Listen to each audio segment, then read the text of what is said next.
Parasite Eve was, or I suppose is, one of my favourite games on Sony's original PlayStation console, which is funny for a couple of reasons. The first being I never actually finished it until now. I was 12 or 13 when it came out, and I remember having an absolute blast with it. I vividly remember the intro at the opera, going to the zoo, and a police dog going berserk. But more than anything, I remember fighting a giant crab. The fight took place in an industrial-looking setting, and I remember one of its attacks was firing bubbles from its mouth. But mostly I remember how I could never beat it. No matter how many times I retried the fight, I couldn't attack its weak point for massive damage. So, thinking I'd hit a wall, I gave up and played something else. There's a joke about 3 people stranded on an island with the mainland visible in the distance. I'll spare the details because it is very outdated, but the gist is one tries to swim, gets a mile out and drowns. The next day another tries to swim, gets a little further out and drowns. And the next day the last one standing tries to swim, gets a mile from the mainland and turns back because they're tired. Now, having finished the game at least 4 times for this video, I realised that I was a mile from the mainland, because that damn crab appears very close to the end of the game. And something that makes the whole situation more frustrating is the fact that it's an optional boss, meaning I could have just carried on with the story, leveled up a bunch and tried again. This leads me to think that maybe I didn't have a grasp of the various leveling systems as a kid, which is very likely as I was playing a copied version of the game and didn't have an instruction manual to explain how anything worked. That, or I was just dumb. But mentioning my illegal copy of the game leads me nicely into the second reason for it being funny Parasite Eve was or is one of my favourite PS1 games. Because as a European, it's a game I'm not even supposed to have. For those of you who weren't there, gaming in the 90s was nothing like it is today. Global release dates weren't a thing, and gamers would often find themselves waiting anything from 6 months to a year or more to see a game go from Japan to America.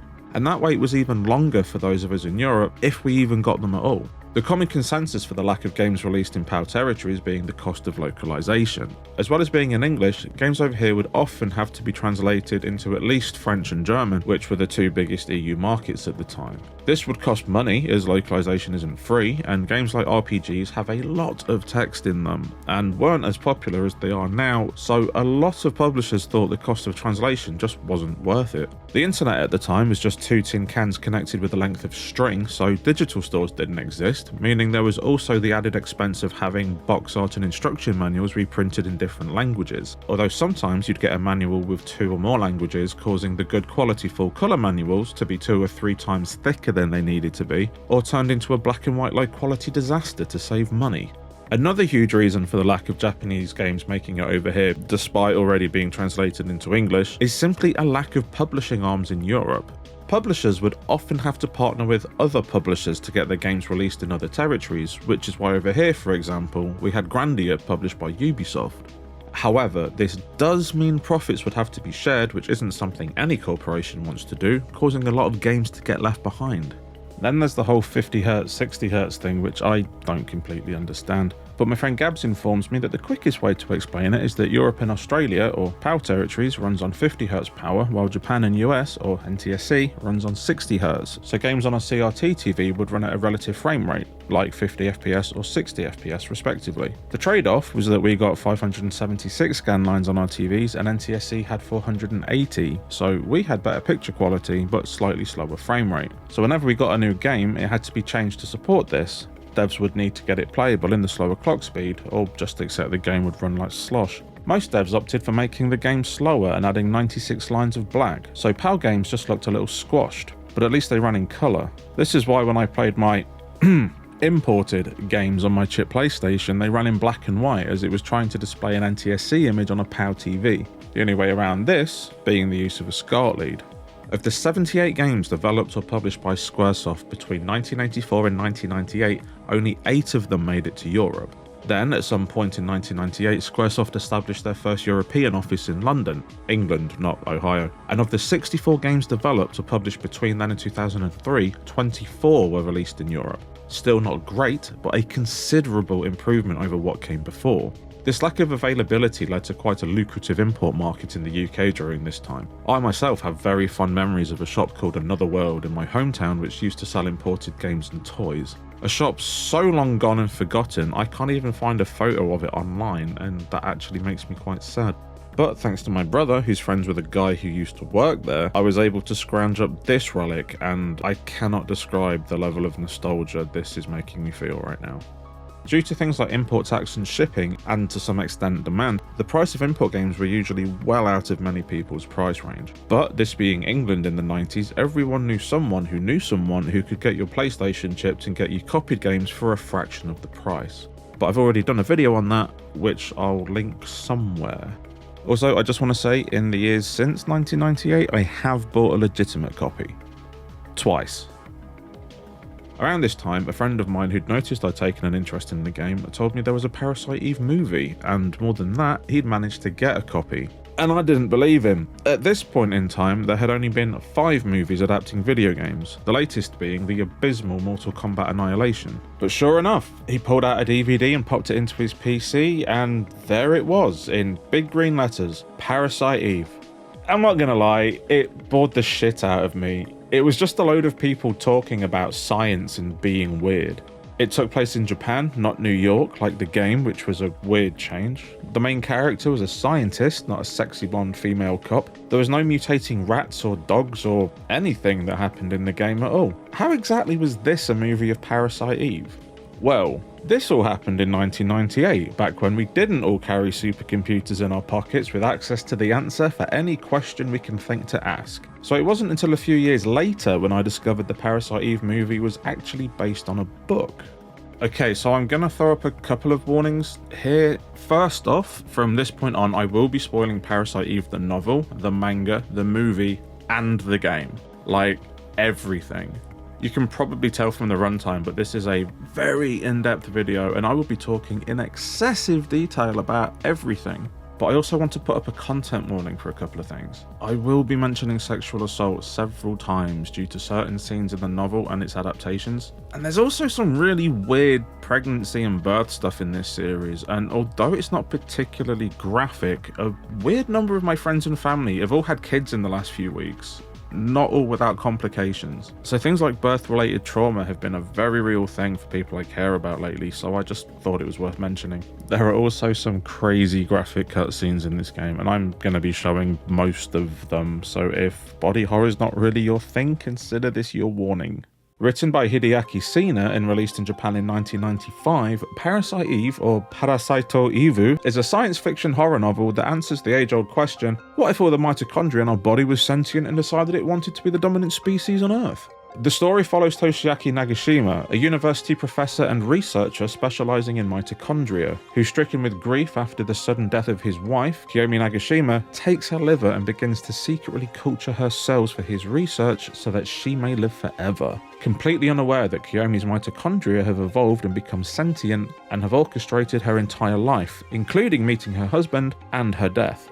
She was being controlled by a life form known as Eve, which is, I think, the collective name her mitochondria went by, like Legion from the Bible. Or it was just one mitochondria that controlled everything, like Plankton from SpongeBob. It's never really made clear. Eve wants to create the ultimate being. To do so, she needs the sperm of a man who she deems worthy to fertilize one of her eggs, and a body to grow and birth it, and so concocts one of the most convoluted plans I've ever seen. You see, shortly before causing Kiyomi to die in a car crash, Eve made her sign up to become an organ donor. Now smashed up and suffering from brain death, Kiyomi's family made the tough decision to switch off her machine and donate her kidneys to 2 recipients, unknowingly placing Eve in 2 more bodies. One is a nameless male, who Eve causes to have an almost instant rejection to the organ, and the other is a 14-year-old girl named Mariko Anzai. Eve deems her a worthy vessel, so sets upon mutating her womb to make it suitable for carrying the ultimate being. Meanwhile, Eve is growing herself a new temporary body in the shape of Kiyomi and manipulating the actions of Toshiaki and a couple of people around him. Things take a turn when Eve finishes growing her new body, however, as the way she goes about collecting the sperm she needs from Toshiaki and implanting the now fertilized egg in Mariko is, well, there's not really a nice or safe way to say this. She sexually assaults them both, in pretty harrowing detail. It's also explained that a lot of the times Toshiaki made love to Kiyomi, Eve was in control of her body, the implications of which are a lot. From here, the story descends into Cronenberg levels of body horror as a 14-year-old girl gives birth to the ultimate being, again in more detail than it probably needed to be, and after a pretty creative final battle, the monster is defeated, and those who survive live happily ever after. For the most part, it is a fantastic read. It's a great character piece that hits upon themes like loss and grief and the length someone will go to if it means holding on to a loved one for just one moment longer, and how emotions that strong can make you feel like you're losing your mind. It tackles in a very real way the fear and uncertainty of surgery and the anxiety attached to receiving another person's body part and having that living inside you for the rest of your life. It takes its time with its characters and it isn't afraid to sit with the little details, making even bit characters feel fully fleshed out and important. It is very wordy to the point the final 15 pages are notes explaining all the scientific terms used, as well as a bibliography of any scientific research papers referenced in the story, and there are a lot. It goes as deep into science and biology as American Psycho goes into fashion, maybe even more so. It was no surprise then to learn that the author is a PhD in pharmacology who lectures on microbiology. He was also the first recipient of the Japan Horror Award and credited alongside Koji Suzuki, who wrote Spiral and later Ring, as kickstarting that particular genre of Japanese horror. The body horror elements are great, and as stomach-churning as the previously mentioned scenes are, they do serve their purpose and elicit the desired reaction from the reader. Unfortunately, the paperback now sells for stupid prices online, and in hindsight I was really lucky to get mine when I did back in 2008. But it is available as an ebook, and I highly recommend reading it if you're into science fiction and body horror. It was also adapted into a manga, which, impressively, manages to keep the majority of the content intact. Obviously, it abridges the story somewhat to fit with a manga's pace, brushing over certain plot points, but it doesn't cut them completely. Due to the visual medium of comics, it does a fantastic job showing Eve's manipulation of Toshiaki and the people around her, more so than the actual novel in my opinion.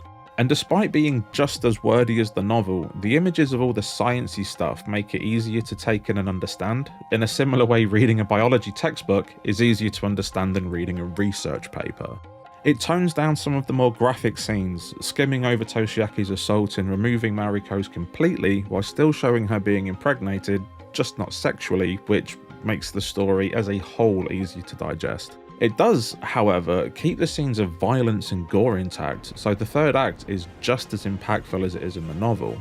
One change they did make that I'm not fully on board with, however, is the ending. In the novel, Toshiaki's student and lab assistant Sachiko Asakura finds the remaining Eve samples labelled Eve 2 and Eve 3 and disposes of them, ending the life of Eve completely and bringing the story to a tidy close. But in the manga, it's heavily implied that it was Kiyomi's evolved genes that allowed the Eve mitochondria to rebel, and that another person sharing her genes could potentially start another rebellion, while the page is taken up with an image of Mariko, implying that by sharing Kiyomi's kidney, essentially carrying a sack of her genes, she's a ticking time bomb. This itself is similar to the novel, which states as long as people could be born with genetic mutations, there was a possibility mitochondria could evolve in them, so maybe the manga was just a mistranslation. But unlike the novel, the manga shows a student finding the Eve 2 and 3 samples and leaving them where they are, making the ending much more ambiguous and open-ended, which actually leads into the game much better than the ending of the novel, so I guess it isn't all bad. The manga was only ever released in Japanese and Italian for some reason, but I was able to find a version online translated by YouTuber Kyle Hyde. He translated it from the Italian version to English, making it a translation of a translation, so it's a little spotty in places. But I'm not here to criticise, because if it wasn't for his incredibly time-consuming work, it wouldn't even be available in English. So I just want to give him a shout out, and on the very slim chance he ever sees this video, I just want to thank him for the translation, because without his incredibly hard work, this section wouldn't have been possible. I've watched the movie a few times in the intervening years, and although I enjoy it a lot more now than I did when I was a kid, it doesn't hold a candle to the novel. Although the main idea of the story is there, dead wife, mitochondria, liver, kidneys, etc., a lot has been changed or removed in order to make it fit its 2-hour runtime.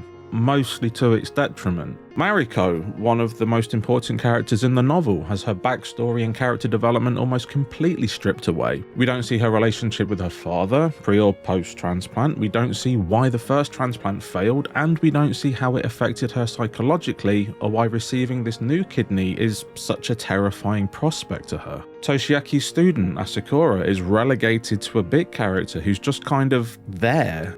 And although they've kept two of her most important scenes, neither of them have the impact they should because there's been no build up to them. The body horror is basically gone. There's a couple of shots of Mariko's stomach getting bubbly and that's it. In the novel, when we see Eve's partially regrown body for the first time, it's grotesque. It reads like that scene in Hellraiser when Frank is regrowing his body, but in the movie we get something that looks like the Asylum made a rip-off of The Abyss. However, the absence of violence does mean the sexual assault's been removed. In the movie, Toshiaki makes love romantically and consensually to Eve, even cuddling up to her afterward, and the scene with Mariko is removed entirely, which I honestly don't have a problem with. This change also means the hyper-violent final confrontation is gone. Now Eve is defeated on a rooftop with a hug through the power of love. The removal of body horror and violence makes the movie more of a psychological horror, which hugely lessens the impact of the events unfolding and even changes Eve herself. There's little to no indication that she's been manipulating Toshiaki, instead making his weird and uncharacteristic behaviour be a product of his grief alone. There are a couple of scenes where Kiyomi says to him with sleepy eyes and deadpan voice, "I've waited so long for you," which without context could easily be mistaken as a response to something else, instead of it being Eve speaking through her host. Eve's powers also seem inconsistent in regards to what she can do and when she can do it. It's a bit of a mess. But it looks like I'm not the only one unhappy with these changes. In his 2005 book, J-Horror, The Definitive Guide to the Ring, The Grudge and Beyond, author David Collart writes about how director Masayuki Ochiai wasn't happy with the circumstances he was under when making the film. He says he was forced by the producers to make it a love story and that there were so many compromises he had to make it couldn't be a true horror movie. Collart goes on to explain how writer Ryoichi Kimizuka faced multiple problems in adapting the novel for the screen, like making the non-chronological nature of the story into something more linear, and dumbing down the medical jargon to make it more palatable for general audiences. And he even mentions how the book's author, Hideaki Sina, complained about how the film deviated significantly from the original story. Surprisingly, however, Sina seemed to be very happy with the game, saying, "I am actually impressed by how well the game makers translated the novel." Which is interesting because in an interview with ctheory.net, when asked about the game, he said, "The story was written by game designers, so I did not know the game until it was sold. The project of the PlayStation game was between Square Company and my publisher." That latter statement seems to be the most widely known, as who holds the rights to Parasite Eve and Sina's opinion on the game have been the topic of many a forum discussion for as long as the internet's been a thing, with many users incorrectly stating that Sina doesn't like the game and that Square Enix no longer hold the rights to the IP, when in reality Sina quite clearly stated that he was impressed with the game, and you can see for yourself that Square Enix still own the trademark to Parasite Eve in regards to video games if you look further than an old Reddit post. Honestly, the only thing I can find pointing to a rights conflict is this 2010 article from VG247, and all that says is the rights are co-owned by Sina. There's also some misinformation about the sequels, but I'm gonna save that for another video because I haven't even talked about this game's development yet, so let's do that. I need to say from the off that a lot of this information comes from interviews I found in the art book Parasite Eve, the Cinematic RPG, New Type 100% Collection. However, they're all in Japanese, a language I can't read, so I've had to use translation software and a bit of the old, "I think this is what they mean" when writing this, so some of the information could be inaccurate. I've cross-referenced as much as I can with other interviews and sources to the best of my ability to at least try and build a complete picture, but yeah, there's already a lot of misinformation about this game out there and I don't particularly want to add to that, so I just wanted to be transparent with you. The idea for Parasite Eve came about when producer and Final Fantasy series creator Hironobu Sakaguchi was flying to LA on a business trip to meet up with some CGI artists in Hollywood. He was reading the Parasite Eve manga at the time, the images of which were so striking to him he thought maybe they'd translate well into a game. Up until this point, RPGs had mostly been set in fictional worlds, influenced by sci-fi and fantasy, but Sakaguchi believed that due to Hollywood artists being good at creating realistic scenes, Parasite Eve's real-world setting would be a good fit for them.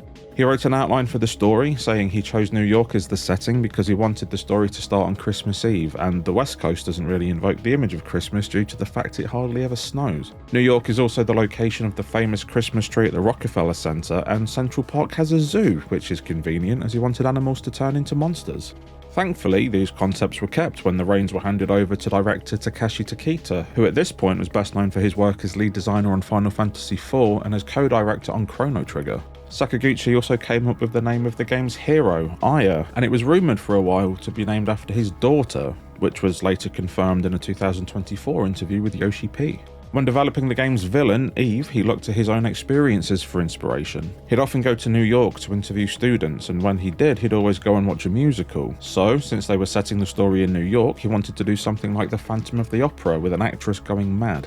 He thought if he could create a situation where it was unclear if she was acting or actually crazy, it could make an interesting story. Later, Tetsuya Nomura was approached to design the characters after another staff member couldn't quite get the design Sakaguchi was after. The direction he was given for Aya's design was to give the character a ponytail with long hair on the sides, like Aerith from Final Fantasy VII. However, around that time there was talk of another character from a different project that needed short hair. So, confused, he got them mixed up and accidentally created Aya's shortcut with long sideburn look, and fortunately, Sakaguchi liked it. In an interview with Famitsu.com, he explains that the main concepts of Aya's design are strength and fragility, as well as sexiness or seductiveness. And he drew a lot of illustrations in order to give that image, and looking at the art book, yeah, he certainly did that.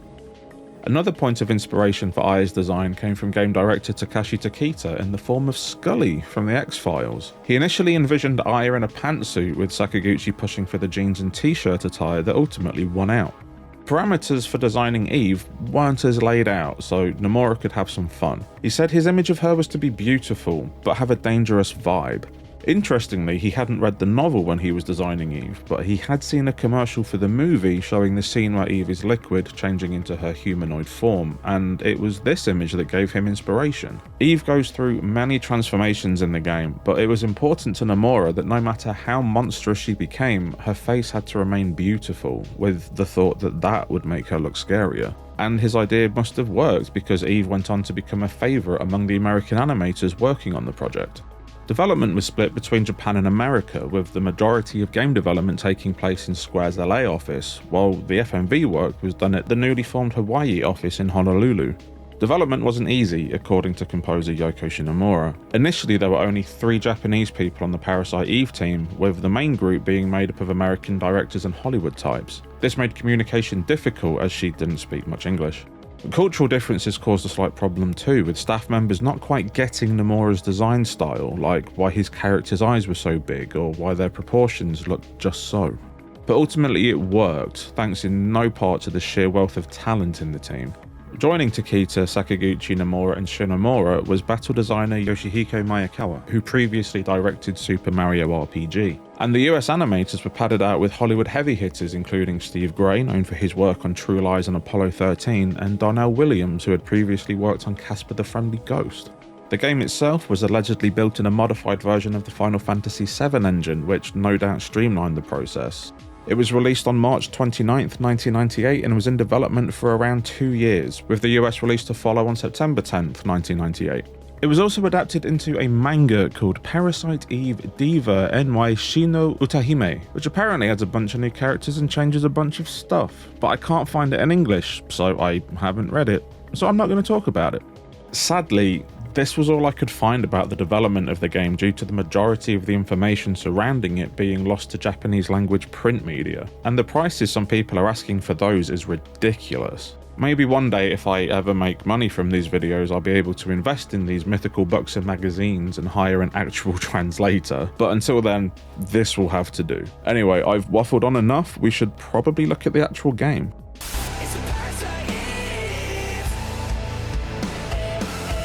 The opening FMV is a collection of establishing shots that take us on a journey through Manhattan. We start at the Statue of Liberty with streaks of rust falling down her eyes like tears, and as the camera pulls back, lower Manhattan and the Twin Towers come into view.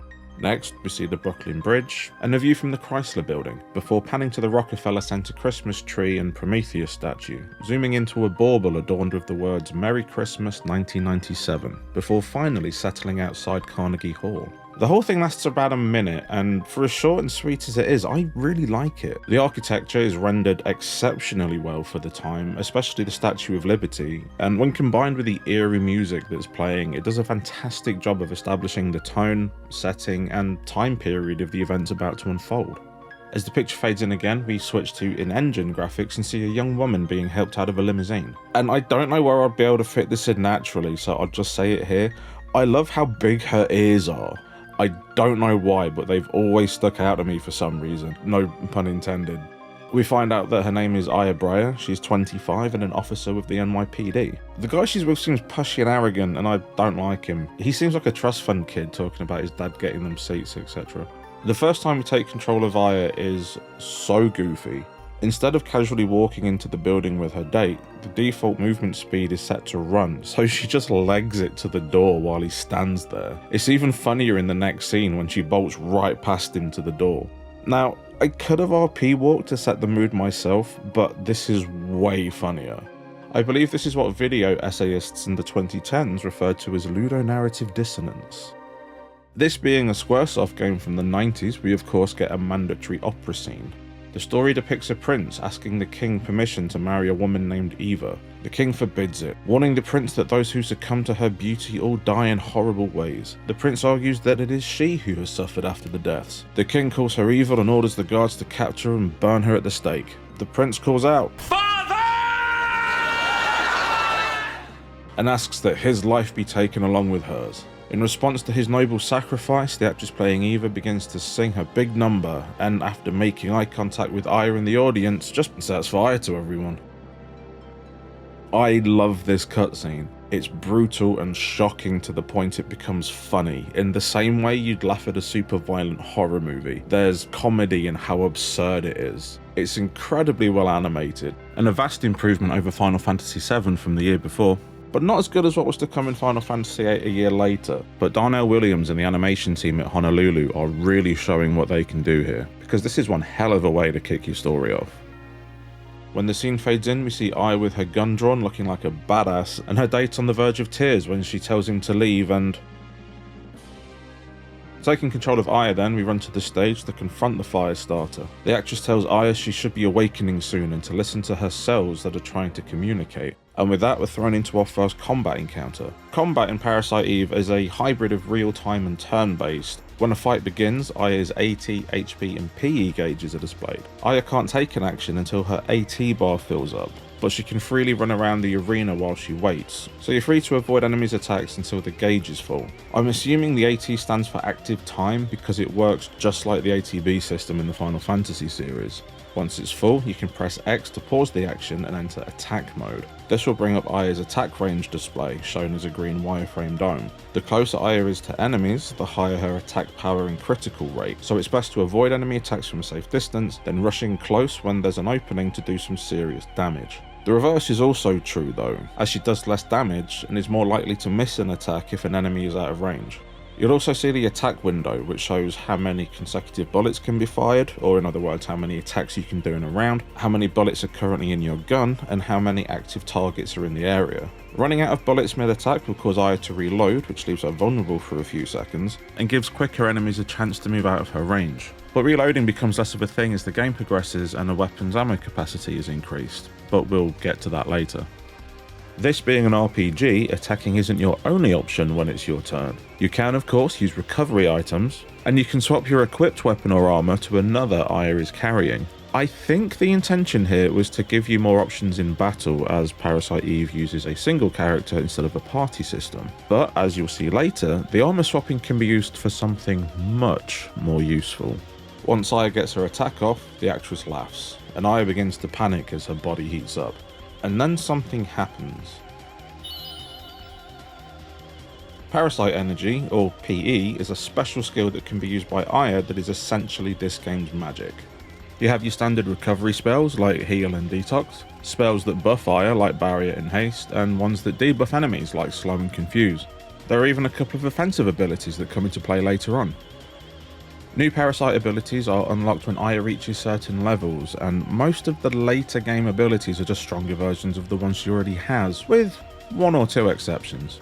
Mastering their use is just as important here as any other Square RPG from the time, but the selection begins to feel quickly limited. I tried everything a couple of times and they were a big help, but I found that once I'd unlocked Haste, that, along with Heal, was pretty much the only thing I used for the rest of the game, and even then it was only during my first playthrough.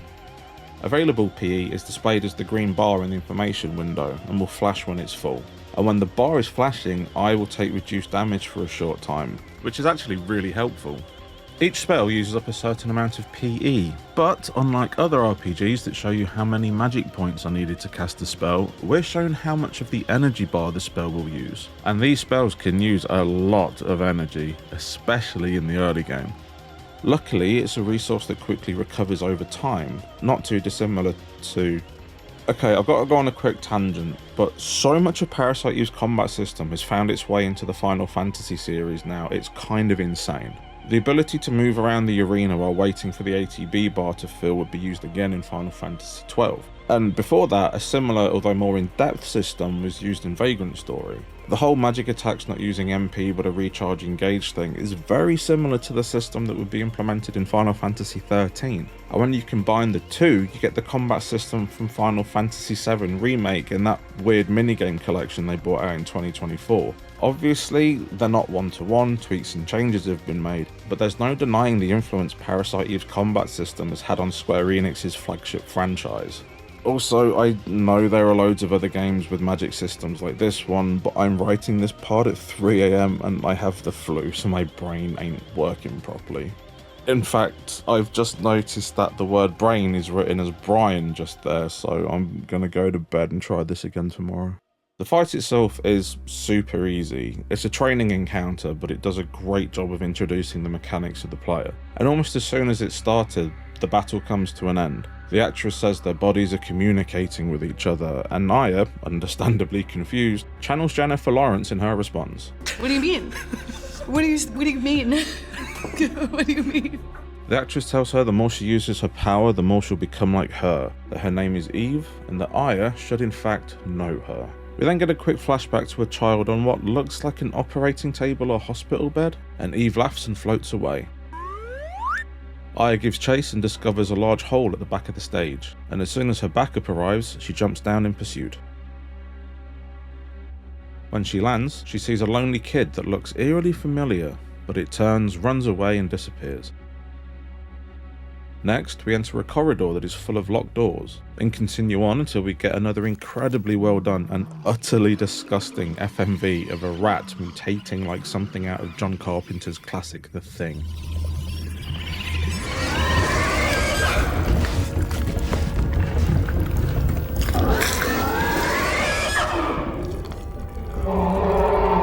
We're thrown into a battle with the newly mutated rodent, but it's over in 2 shots. After the battle, Aya asks no one in particular if Eve mutated the rat, and I like how visibly shaken up by the whole thing she is. We've seen how easily she jumped into action after the fires broke out, but everything that's happened since is getting to her, and it makes her seem more human than action hero. We come across an unlocked door and enter a room with the charred remains of people, and do what any NYPD officer would do in this situation and ransack the lockers.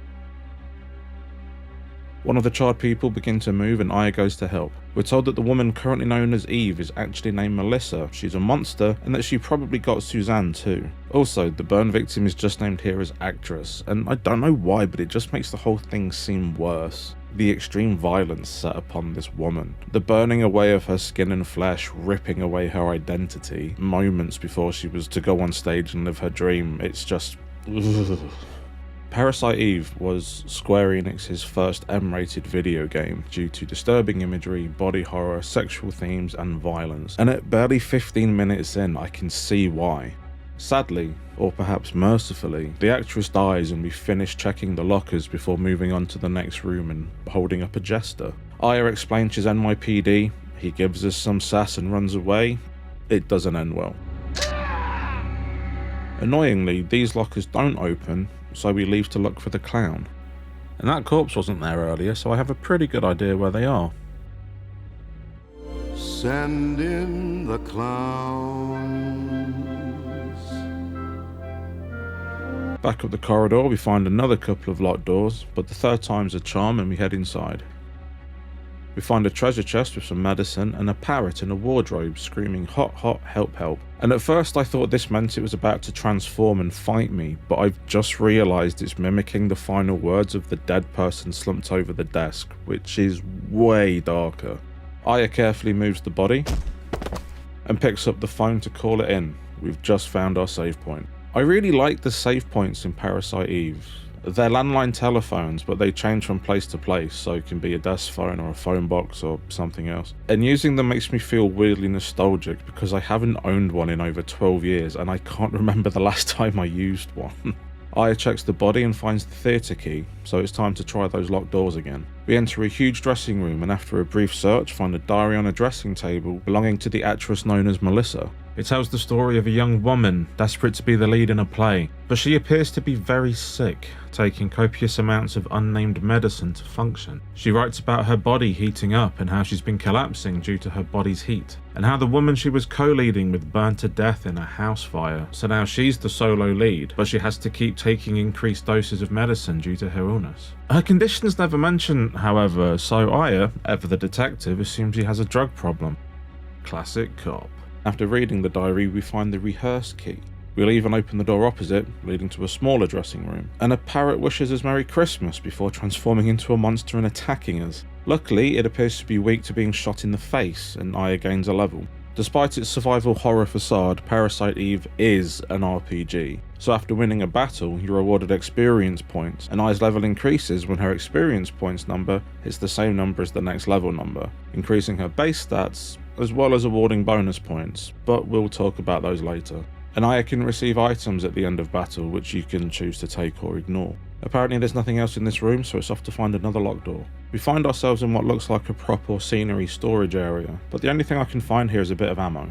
We find another locked door, and this one was worth the effort. First, we find a weapon power-up, which is a one-use item used to increase a stat on a single weapon, and by investigating this crumbly wall, we find a treasure chest containing an end protector armour. There are 5 different armour types in Parasite Eve: vest, protector, jacket, suit and armour. And each armour piece can be upgraded by installing additional effects and parameter values, but again, we'll get to that later. We head through the final locked door and find Melissa playing piano. Or is it Eve now? And she tells us nucleic domination has finally come to an end before mutating before our eyes.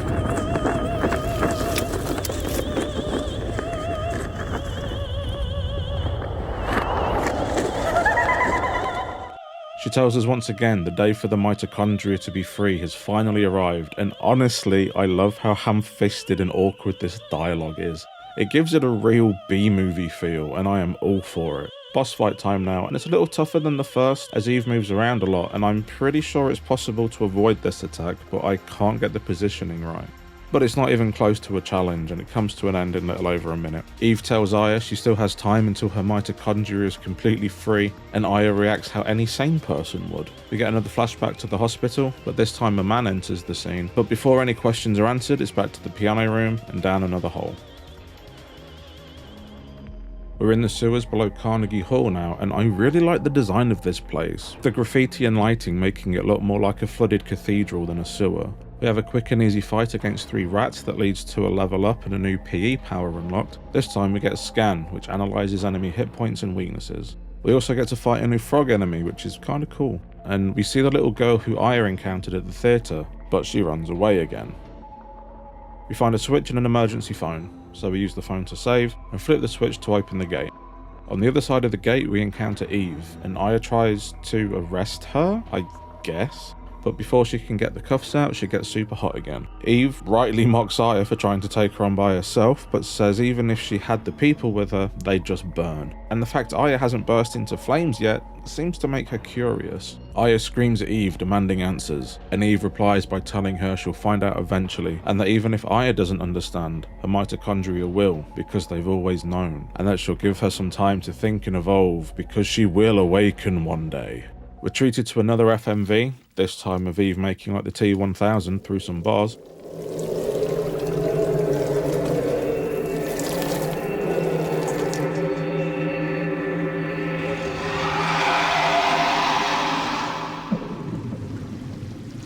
and a mutated alligator turns up to fight Aya, which has to be a cute little nod to the urban myth that alligators live in the sewers under New York. So I really like this boss.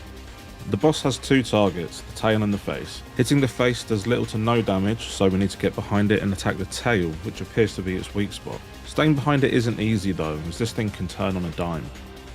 But a quick reposition and it is down to phase 2, apparently. This time the only target is its head, and despite its new attack looking like it'd do some serious damage if it hit, it seems slower, so getting into position and taking it down is considerably easier than phase 1. Upon defeating it, Aya gets enough experience to level up and unlocks a new PE. This time it's slow, which slows down an enemy's AT recharge. Aya seems confused by what Eve's been saying and frustrated that she isn't getting a straight answer, which is totally valid because I hate talking to people like that myself. The scene fades to black. When we fade in again, Aya is leaving Carnegie Hall, which now has a reporter outside speaking on the incident. Aya gets cornered and understandably flustered, but luckily her partner comes to the rescue. Daniel Bo Dollis, an NYPD detective of 20 years, with his big moustache, tan suit, no nonsense attitude, and, you know, his name. I'm going to go out on a limb here and say he's based on Danny Glover in the Lethal Weapon films. Although when asked who he could see playing him in a movie, Tetsuya Nomura said Samuel L. Jackson, so... On the drive back to the station, the two banter about Aya's date and we get a glimpse of their relationship. Aya's been on the job for about 6 months, so her and Daniel are called the father and daughter team, and that comes through here as Daniel ribs her about her date and why she chose to go to the opera. Aya says she saw an ad for it that just caught her eye, and Daniel winds her up about finally getting some cop instinct. Although judging by her reaction, we can tell she thinks something isn't quite right. She asks if he should be with his son on Christmas Eve, and he responds saying he knows his dad's a cop and he'll understand, which is quite a heartbreaking answer. Aya mumbles to herself about mitochondria and hospitals and falls asleep, with her eyes open, and once again we fade to black, bringing day 1 to a close.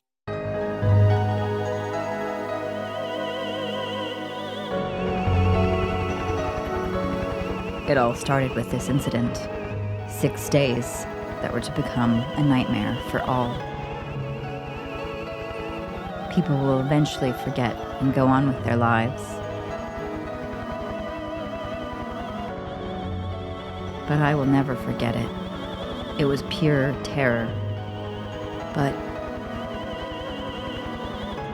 it was also 6 days filled with familiar memories.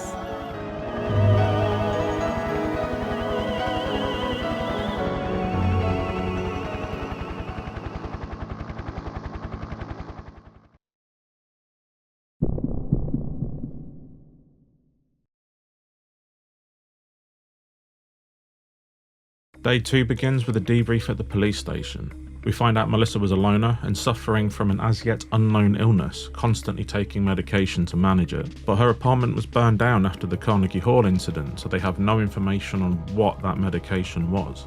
They speculate about how it's possible for everyone to burst into flames, chalking it up to ESP, and Aya is sent to the police chief about acquiring a new, more powerful firearm to deal with this unnatural threat. Captain Baker gives us an item called a mod permit, so it's off to the weapons department to see a guy named Torres. When we get there, we meet a guy named Wayne, who tries flirting with Aya before offering her a selection of weapons that would have made this playthrough considerably easier. Torres arrives, and after shouting at Wayne for a while, hands us a new gun, an M16A1, and asks us to hand over the mod permit Baker gave us a moment ago. We can now mod our equipment.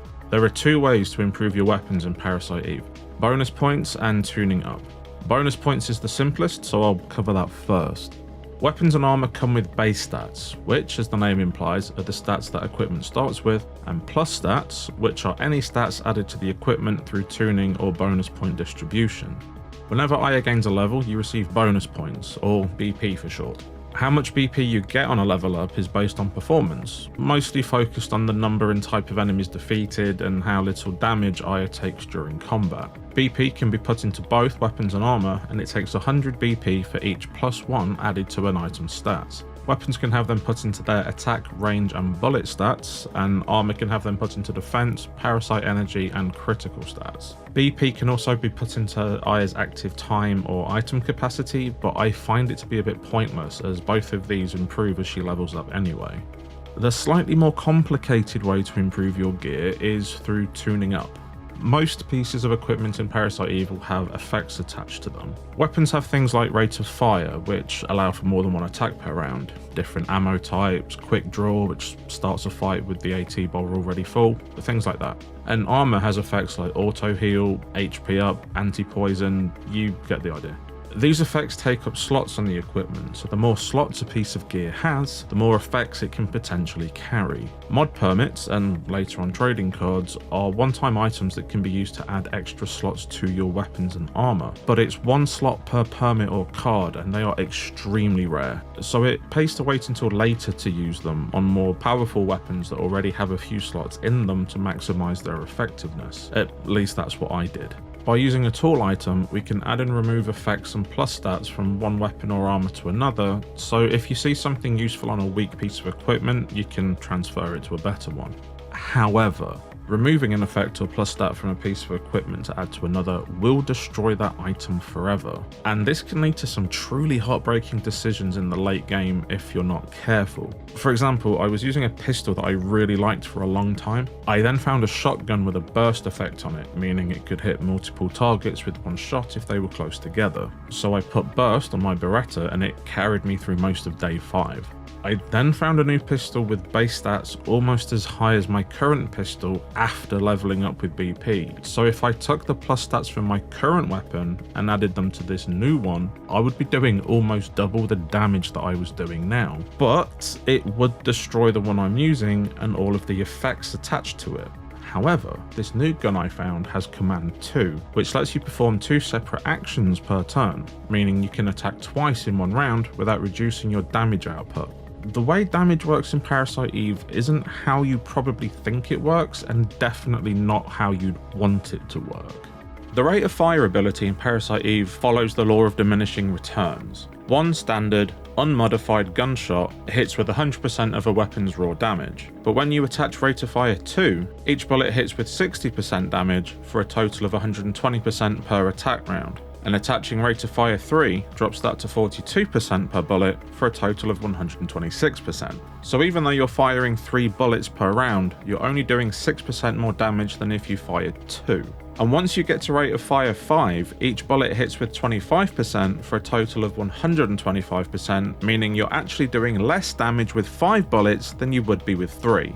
Things get comically bad with rate of fire 7, which makes each bullet hit with 18% for a total of 126%, and rate of fire 10 makes each bullet hit with 13% for a total of 130%. So really, anything above rate of fire 3 is pointless because you're using up needless ammo, and the amount of time Aya would be locked in place firing would leave her open and vulnerable to attacks for far too long. So the reason I found Command times 2 so appealing is because 6 shots would be counted as 3 shots, twice. The channel RPG Tour Guide has a more in-depth video explaining this, and it came in super useful when I was researching weapon damage, so I'll leave a link to his video in the description. I genuinely hope this explanation of upgrading and modding made sense, because to be honest, I couldn't get my head around it until quite late in the game, and I have to admit I also found it a bit intimidating. Knowing the tools and mod permits were a finite item, and knowing moving stats and effects destroyed the original weapon added an element of stress, and I guess FOMO, because it is possible to upgrade something the wrong way and screw yourself out of an amazing weapon later on. And to be honest, I don't know if it was the game not doing the best job fully explaining things, or if it was my own incompetence. At least, this is how I felt on my first playthrough anyway. I'll get into New Game Plus in more detail later, but for now I'll just say modding weapons becomes way more fun and far less stressful on later runs as Aya becomes an overpowered Terminator. After modding our weapon, we talk to Wayne again, and now we can store any excess equipment and items that Aya's carrying. This is a welcome mechanic, as Aya starts out not being able to carry many items, but I wish it was possible to just press OK on an item and have it automatically jump from Aya to storage and vice versa. Instead of this tedious select an item then select where you want it to drop situation we have here. I'd have even been happy with the option to select several items at once and move them in bulk, because I spent an ungodly amount of time in these item boxes manually moving things that I could have spent playing the actual game.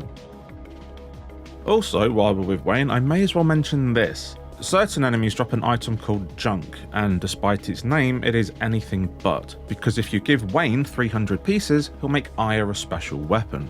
This sounds like a lot, and it is. Even though the number of junk you hand in carries over playthroughs, it doesn't change the fact Aya has limited inventory, so you have to make constant trips to drop them off, and combat encounters reduce with each one you win, so grinding can become impossible. And to be honest, I didn't do it, and I probably never will, because I found the whole process of collecting and handing in 300 items incredibly tedious and gave up. Is what I originally had written down, but I couldn't shake the feeling that if I didn't get at least one junk weapon, I'd be half-arsing the video. And so I spent several hours fighting the same damn bird enemies again and again and again, stealing junk and running away from the fight to keep the activation rate at 100% and actually being with a chance of collecting what I needed. I repeated this process until my inventory was full, handed them over to Wayne, and then repeated that whole process for hours. Until finally,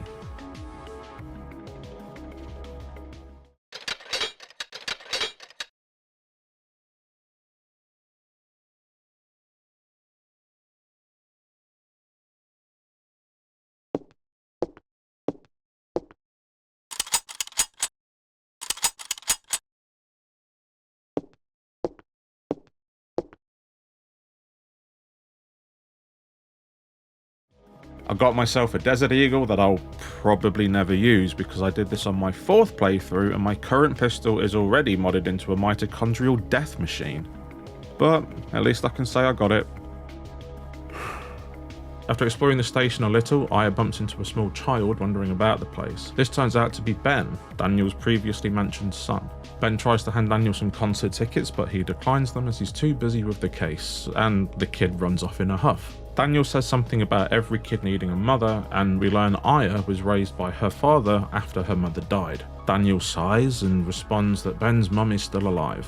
It's a weird conversation to just have, but we soon learn it's actually cleverly masked foreshadowing. We then speak to this officer named Kathy, who completely unprompted tells Aya Daniel divorced from his wife last year and how he has custody of Ben, but doesn't actually have any time to spend with him. Why would she tell us this? Part of the fun is you never know what Chatty Cathy will say next. Daniel divorced his wife last year. Also, the captain's looking forwards. Baker tells Aya they're holding a press conference and he wants Aya there as the sole survivor of the incident, but she's only to answer when he tells her to.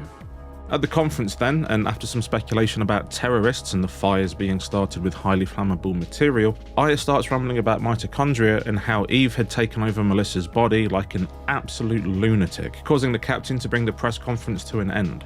I kind of agree with Baker's speak only when spoken to directive now. In his office later, he reprimands Aya for speaking, and she argues she was only telling the truth. But the captain's tirade is interrupted by a phone call. It's from a Japanese scientist talking about mitochondria, and he's on his way to the station. Officer Nixon mentions he read about a researcher at the museum who wrote a new theory about it, so Daniel and Aya head over there to have a talk with him. In the car, Daniel mentions the researcher was called Dr. Hans Clamp, and he's an antisocial recluse who doesn't like to waste any time outside of research, and warns Aya to be careful with what she says this time, referring to the press conference.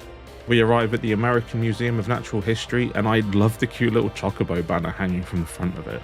Another detail I love about the world map in Parasite Eve is when you select a destination, you can hear a helicopter, and idling on the location causes the camera to slowly rotate around it like it's being viewed from one. It's a detail the devs didn't need to put in there, but it adds to the cinematic feel of the game, almost like an establishing shot in a movie, and I really like it. At the museum, Daniel gets excited about the dinosaur exhibit, obviously. Unfortunately, the museum is closed today, but after talking to the security guard, the pair are allowed inside. Aya signs their names in the visitor's book, and it's off to the 2nd floor to speak to Dr. Clamp. And he is an arsehole. After ignoring our intrepid detectives for a while, Daniel finally gets his attention. Aya mentions they're looking for clues on the incident in Carnegie Hall, and he demands to know if they're accusing him, which is subtle. Aya has another flashback, this time with a doctor stood over her, and he looks familiar. Aya composes herself, and Daniel asks about Clamp's mitochondria research. He's reluctant to answer, but after Aya mentions the suspect saying the mitochondria will be free, and Daniel mentions the spontaneous combustion and transformation, the good doctor gives us some of that good old clunky exposition. He tells us mitochondria possesses its own genetic code and confirms it's a separate organism entirely when pressed by Aya. Daniel likens it to a parasite, which Clamp finds amusing. He says we cannot live without mitochondria as it creates energy for us. Without it we're nothing, and we're only here because it allows us to be.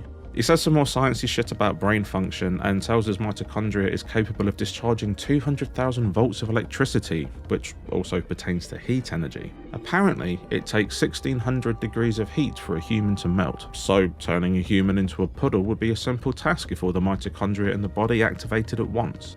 After some more clunky and quite dull chat about the aging process and cell mutation, we learn that a scientist in 1987 traced the roots of human life back to a single woman in Africa who was given the name Mitochondria Eve. Aya exclaims that the suspect from last night called herself Eve, which seems to surprise Clamp. This revelation seeming to trigger something in him as he turns his back on us, refusing to say more as he returns to his studies, causing the detectives to leave. In the car on the way back to the station, Aya mentions that she's seen Clamp before, but can't remember where. But before the conversation can go anywhere, they receive a call on the radio calling them back to the station as there's been a break in the case. It turns out that Melissa's solo concert was scheduled for tonight and has been cancelled due to her disappearance. But people are still gathering at the stage, completely unaware. Hearing the concerts at Central Park causes Daniel to panic. His son Ben and ex-wife Lorraine are there. He rushes off to try and save them, and Baker orders Aya to go with him to watch his back. And we get a badass cutscene of the pair speeding out of the parking garage, lights blazing and siren blaring, tearing down the street. And I don't know if this was intentional by the developers, but this invokes Ghostbusters to me in the best possible way. When the two arrive at Central Park, Daniel, in his panic and anger, rushes in and he stops suddenly as his arm bursts into flames. Feeling helpless at the fact he's unable to protect his family right now, Aya promises to get them out safe. And after 40 minutes of setup and exposition, we're finally allowed to go and shoot things. Squaresoft weren't lying when they called Parasite Eve the cinematic RPG. In Central Park, we're introduced to new enemy types. First, we get Snake and Poison Snake, which subsequently gives us our first status ailment, Poison, which slowly drains Aya's health when inflicted. It can be cured by using a Cure P item or by waiting it out. And there's a noticeable difficulty spike as these enemies are hitting harder and take a lot more bullets to kill than the creatures during day one. But with that little encounter out the way, we enter Central Park Zoo. We're introduced to the next enemy type for this area, crows, which honestly aren't too bad. They're just quick and can move out of Aya's range if you're not careful. But the fight's over pretty quickly and Aya gains a level. We find an office of some kind with the charred remains of a human on the floor, a sure sign that Eve has passed through. We find some new armour in a cupboard and try our luck with the rest of the furniture by mashing the X button on every surface, but all we find is a locked cupboard in need of a key. Back outside, we backtrack a little, triggering another fight with crows in the same spot we fought them previously. So now is a good time as any to explain how encounters actually work in this game. Despite appearances, enemy encounters in Parasite Eve aren't random. Battles take place on predetermined locations, and each location has a percentage chance of triggering a battle when you run over it, with the odds of an encounter decreasing each time you trigger a battle on the same space. This makes grinding difficult as you can potentially run out of enemies over time, but luckily, from my experience, you don't actually need to grind, as Aya seems to level up at a good pace through natural encounters, but keeping track of where battles trigger can be useful if you want to explore an area uninterrupted. I personally like this mechanic. As I've gotten older, I've sort of gone off random encounters in RPGs. They're fine at first, but when it comes time to backtrack and explore, or you just really want to get from A to B, being stopped constantly can get frustrating. But I think Parasite Eve hits this sweet spot in its design. After a bit more exploring, Aya finds a tool in a chest and we get another new enemy to fight. An overgrown monkey! And these guys suck. They feel like they tank damage more than the other creatures in Central Park, and they hit with the force of a freight train with both close range and long range attacks. And when teamed up with a couple of crows, it doesn't take long until Aya is killed and the game is over. And it's here I realised I'd made a huge mistake. Some of you are probably asking, you were given an M16 at the start of day 2, why are you using your pistol? And that's a fair and valid question, and it's partially my fault, partially the game's. There are several types of gun in Parasite Eve. pistols, rifles, shotguns, grenade launchers, and machine guns. And guns use ammo, which is found in item boxes and given as rewards after battle. The symbol for ammo is a pistol magazine, so I thought that was ammo that can only be used with the pistol, and I had that in abundance. Even the ammo image in the manual is a box of handgun bullets, and the only explanation there is how many bullets you can pick up at a time. And to make things even more confusing, the Japanese manual has a picture of shotgun shells alongside the handgun ammo, indicating there are different types of ammo in this game. I didn't have any extra rifle ammo, so I wanted to use my M16 sparingly until I found some, hence using my pistol in Central Park until Aya met her untimely end. But it turns out ammo is used in all the guns. It's just a universal currency for destruction.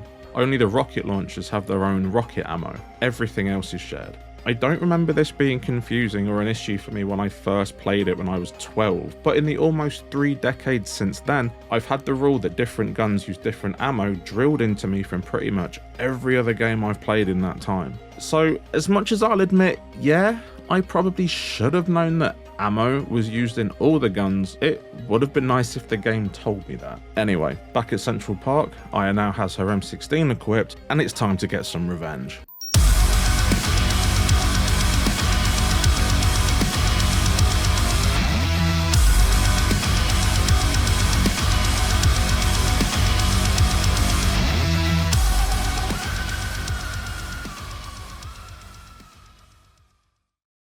That's more like it. The next door Aya comes across is locked, and we don't have any keys. So it's back to exploring, where we find yet another locked door, and Aya levels up again, gaining the Parasite Energy Detox, which cures poison, and will no doubt come in very useful as we explore the zoo.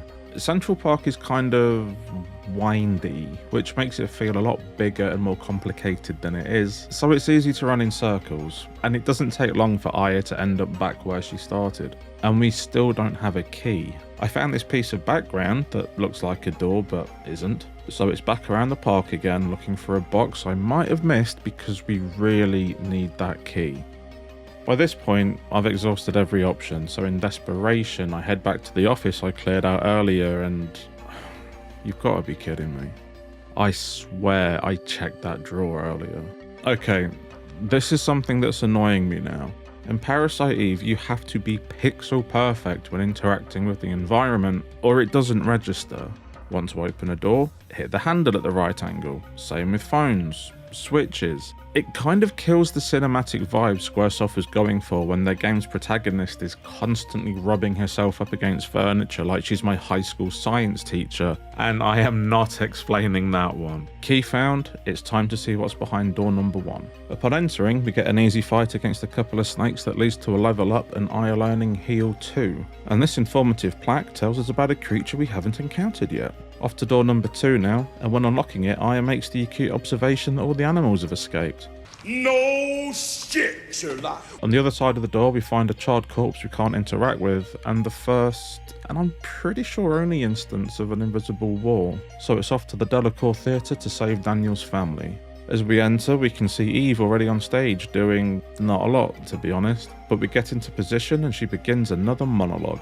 She says the holiday season brings joy to us all, and this Christmas will be the most special of all because she will no longer be under the control of a host. She says humans are weak and mitochondria can self-evolve, and that it must now take over the nucleus. We're then hit with another absolutely fucking grim cutscene of the crowd being turned into goo.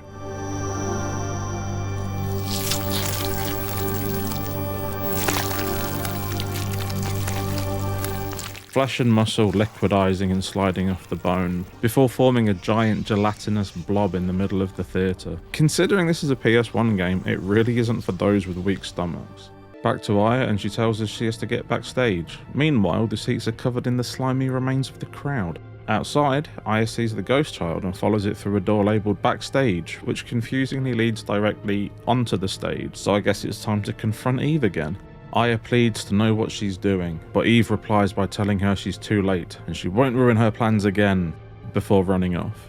so Aya gives chase. Entering the next screen, we see the ghost child running down the path behind old Crispy here, so it looks like the invisible wall has conveniently disappeared. We come to what looks like a gazebo, but going into it brings us out here. We fight a cracked up bear with electricity powers, and it honestly goes down a lot easier than I was expecting it to. Aya makes a quick phone call and continues the hunt for Eve. We see the ghost child showing us the way, so naturally I ignore it and go off in a different direction, because if I've learned one thing from horror movies, it's that ghost children only take you to places that push the plot forward, not to chests containing weapon tuning tools. Aya fights another bear and levels up, and we find another chest, but our inventory is full. Thankfully, when this happens, the game gives us the chance to exchange items, so we can put something we're carrying in the box in order to get the new item out of the box. It's a great little system that saves you from discarding things. I honestly wish more RPGs had a system like this. Back to the chase then, and I'm ready to admit I'm a little lost. Eventually, I find Ghost Girl again, running by the box I found the tool in, so I guess everything horror movies taught me about ghosts is wrong. But it looks like we're back on the right path. We arrive at a fountain, fight a couple of monkeys, and take a wander up these stairs. Aya fights some needlessly aggressive veg and levels up, granting her the barrier power, which will no doubt come in handy later. Back down the stairs and into the underpass, I find a couple of chests containing a critical evade and another tool. Considering these things are supposed to be rare, I am finding a lot of them. We find a save point in the middle of a big empty path, and does anyone else get the feeling we're about to fight a boss? I guess we found the worms mentioned on that information plaque earlier. I quite like this fight as it offers some variety and requires some quickish reflexes to avoid attacks, which at my age I no longer have, so let's take Barrier for a spin. Barrier seems great at first as Aya gets hit for 0 damage as the PE bar takes a hit, but the downside is the bar doesn't regenerate, so you're kind of stuck once Barrier is up and need to make the decisions. Do you use other Parasite energy and deplete your barrier quickly, or stick to weapon damage and items until it runs out? Either way, you've got a long wait until the PE bar is full again, and sometimes the rest just far outweighs the reward. After a couple of minutes, one of the worms is taken out, and this causes the remaining 3 to grow and throw larger spikes. Taking out a second worm causes the remaining 2 to grow, this time changing their spike balls from a spread into a circle, making dodging them a little harder. And taking out one of the 2 causes the final worm to become huge. This time it hangs around the bottom of the screen, using its massive body to inflict physical damage if you're close. After trying to avoid it for a while, I switch tactics and decide to stand in the corner and tank it, which honestly seemed like the better option. And it isn't long before Big Worm is down and Aya gains another level. Beyond the boss arena, we find Eve waiting with a new horse friend. She tells Aya her genes are stronger than she thought and tells her to get on the carriage and go for a ride. So Aya steps onto the carriage and must be possessed by the spirit of the Ghost Rider, because the horse immediately bursts into flames and tears off down the road like a horse on fire.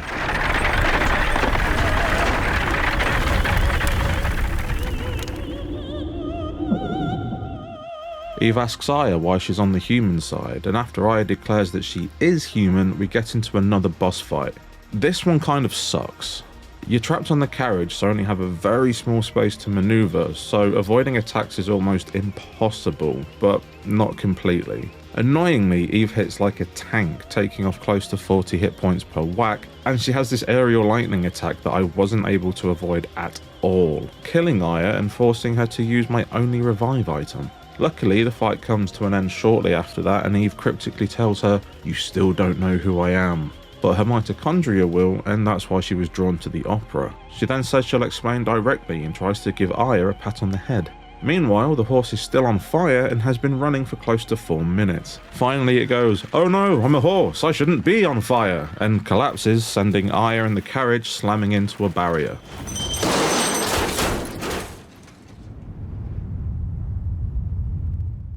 And Aya has another vision, but this time instead of a new scene, we see all the previous ones play out chronologically. The scene shifts to Daniel shouting for her at the entrance when Ben runs towards him calling for his dad. Daniel asks him about going to the concert and Ben says he did, but his mum was acting weird. He said his mum went to the stage but started freaking out and she left, along with everyone else. And as the meaning of his son's words dawn on him, all Daniel can do is utter his ex-wife's name.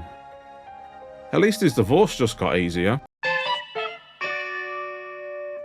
Back to the station, Baker tells us casualties were much worse this time and that they have orders to evacuate the citizens of Manhattan, but the NYPD will stay behind to neutralise Eve, which I really don't think they're equipped for. Daniel bursts in asking if there's been any word on Aya and runs out again when it appears no one has an answer. In the hallway, he tells Ben he has to look for Aya and asks chatty Kathy to look after him. Daniel runs off and Kathy takes Ben to meet the best police dog in town. And we get a cute little interaction between the two, which isn't gonna go wrong in any way. We then get an FMV of the citizens evacuating before panning across empty streets and smashed cars, finally settling on an image of a solitary ice skate, just to drive home the fact the island is empty.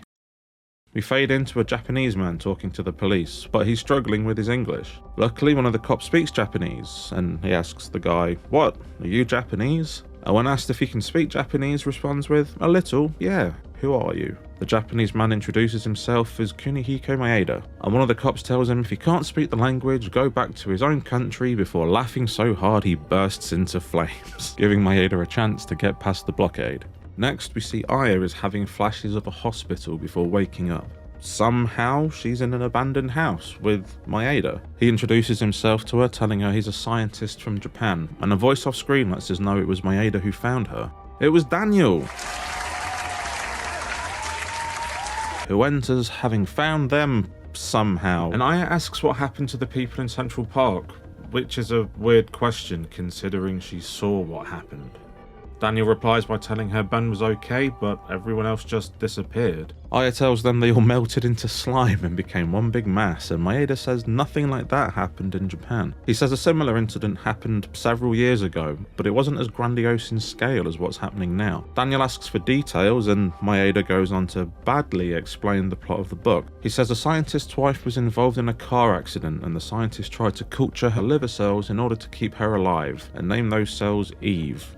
He actually named them Eve 1, but we'll let that slide. The liver cells multiplied and her mitochondria eventually took over her physical body. They actually created a new body in her image, but let's not be pedantic. After acquiring the scientist's sperm, Eve tried to give birth to an ultimate being, but she couldn't maintain her body for long. And you don't want to know how she acquired that sperm. He explains that after the accident, his wife's kidneys were transplanted into a young girl. It was actually just one kidney.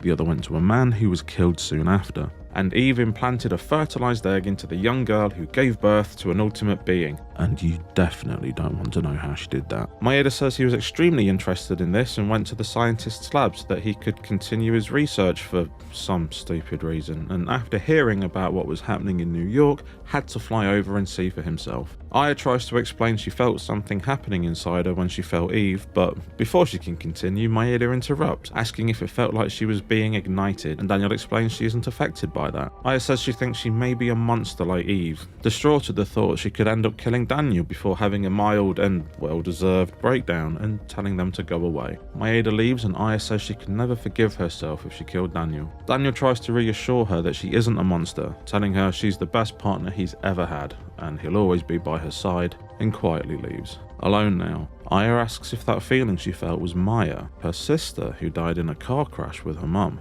And on that revelation, day 2 comes to an end.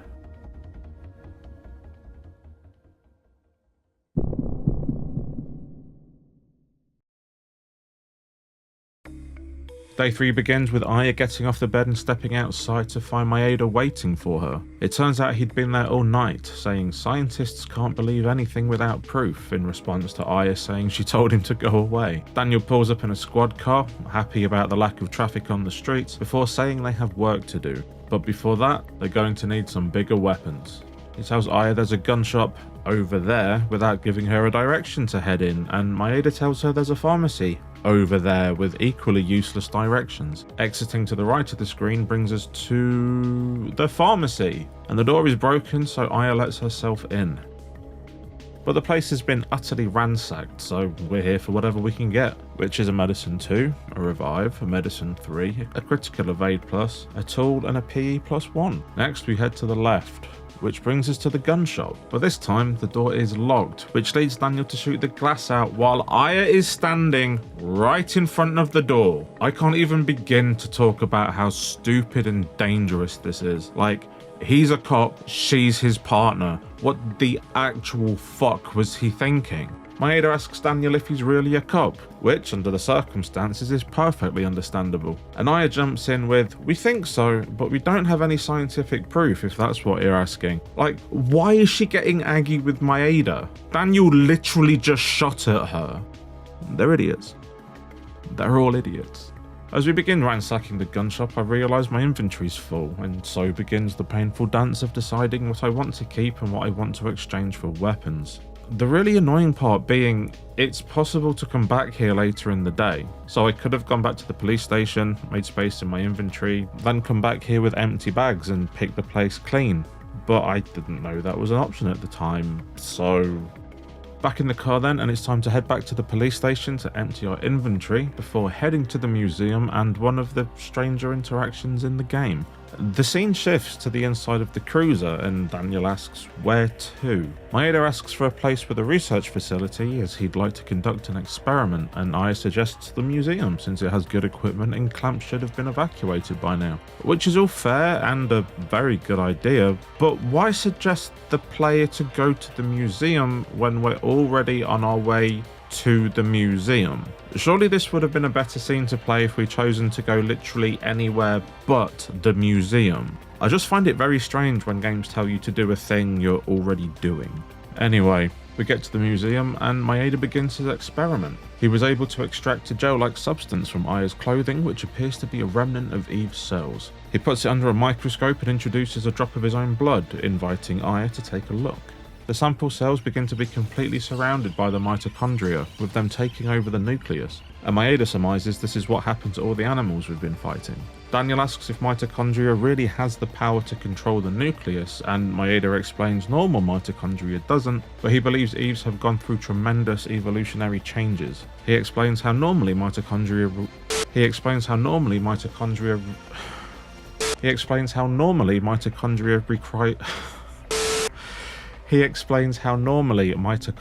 requires oxygen when they generate energy. I am so tired of saying mitochondria. So when creating energy, it requests oxygen from the nucleus or it can't function. And he believes Eve has developed powers to reverse this symbiotic relationship through evolution or mutation. Aya asks him to take her cells as she wants to know why she has the power to fight Eve. Maeda takes some of her blood, places it under the microscope and invites Aya to take a look. This time we see Aya's mitochondria supplying energy to the nuclei of her cells, as if they were protecting it from Eve. At least that's what Maeda says anyway. Daniel asks why she has that kind of power, but Maeda doesn't know. He then goes on to talk about Richard Dawkins' theory of the selfish gene, saying that genes act in a manner to preserve and ensure survival of the species. He says it looks like Eve is trying to destroy all mitochondria but her own, so in response to that, Aya has developed the power to rebel. But he doesn't know why it's only happening to her. They're then interrupted by none other than Professor Clamp, who demands to know why they're in his lab. Maeda says he asked them to bring him here and introduces himself, explaining once again he's a scientist from Japan. Clamp takes a look in the microscope and demands to know where he got the sample, saying cells like this must affect the body's natural state. But he already knows the sample is Aya's and begins to ask her questions about bodily changes, if she feels hot and if she's lost consciousness recently. However, the interrogation is interrupted by Daniel, who finds a list of names on the professor's computer, including Ben and Lorraine's. He demands to know what the list is and gets physical with Clamp, who refuses to say anything, and Aya tries to calm him down. He eventually lets go of Clamp, who demands they leave, and Daniel, shaking with rage, complies. Before leaving, Aya reminds him that citizens have orders to evacuate, and Maeda awkwardly says goodbye and follows her out. Alone now, Clamp mumbles to himself how it's too late to do anything. In the car, Aya asks about the list, and Maeda tells them it was to see whether organs would be rejected when transplanted. Daniel asks why his family was on it, and Maeda says it was a list of people with matching HLA types. For those of you who don't know, and unless you have a degree in biochemistry or have had to deal with transplants yourself, why would you? HLA stands for human leukocyte antigens, and according to nmdp.org, about 70% of patients who need a transplant won't have a fully matched donor in their immediate family. Because you inherit half of your HLA from your mother and half from your father, parents and children share half of the same HLA. So it's super interesting that Ben and Lorraine are a match, and also explains why Daniel isn't on there. I don't think it has any bearing on the story, but it's an interesting detail and I wanted to mention it. Back at the station, something is wrong. The reception area has been absolutely trashed. Aya suggests it could have been Eve and she says she'll take a look around, but Daniel, ever the hothead, said he isn't going to sit around and wait for the thing that killed his family and runs off. Aya goes to chase him, but Maeda stops her, giving her a good luck charm. He does this every day from now on, giving Aya a different charm each day, and for 26 years, no one has figured out what they're actually for. There are Reddit and forum posts suggesting they changed the outcome of battle reward items, that they give you access to backlog storage, and that they're just the devs taking the piss and giving you more stuff to carry in a game with an already limited inventory system. But the truth is, no one knows 100%, and fans have been asking and speculating online for close to 3 decades now. It's insane. Aya jogs into the station and it's not looking good. Pictures are off the wall, there's smashed glass all over the floor, and there's injured officers everywhere. We're attacked by a rat and a crow, which as far as I can tell are just palette swap variants of the creatures we fought before, so they're nothing to worry about. And Aya finds Warner, who confirms it was Eve who attacked the station, and that most of the officers were out, I'm assuming helping with the evacuation, so she caught them off guard. But he says he'll be okay and sends her after Ben. In Baker's office, Aya asks an officer conveniently named Cop where the captain is, who replies by telling her he went to find Ben. Downstairs near the weapon department, we find a new enemy, hilariously just called Dogman. These things are a bit tanky, taking up to 6 shots to kill at this level, but don't seem to be much trouble. I guess you could say their bark is worse than their bite. No! Aya enters the weapons department and Wayne pulls his gun in a panic. He says a freak of a dog came in and got Torres, who now lies injured on the floor. Wayne asks why he didn't shoot, and Torres replies he hasn't used a gun since his daughter was killed, and with his last breath tells Wayne to take care of the place. This scene got me.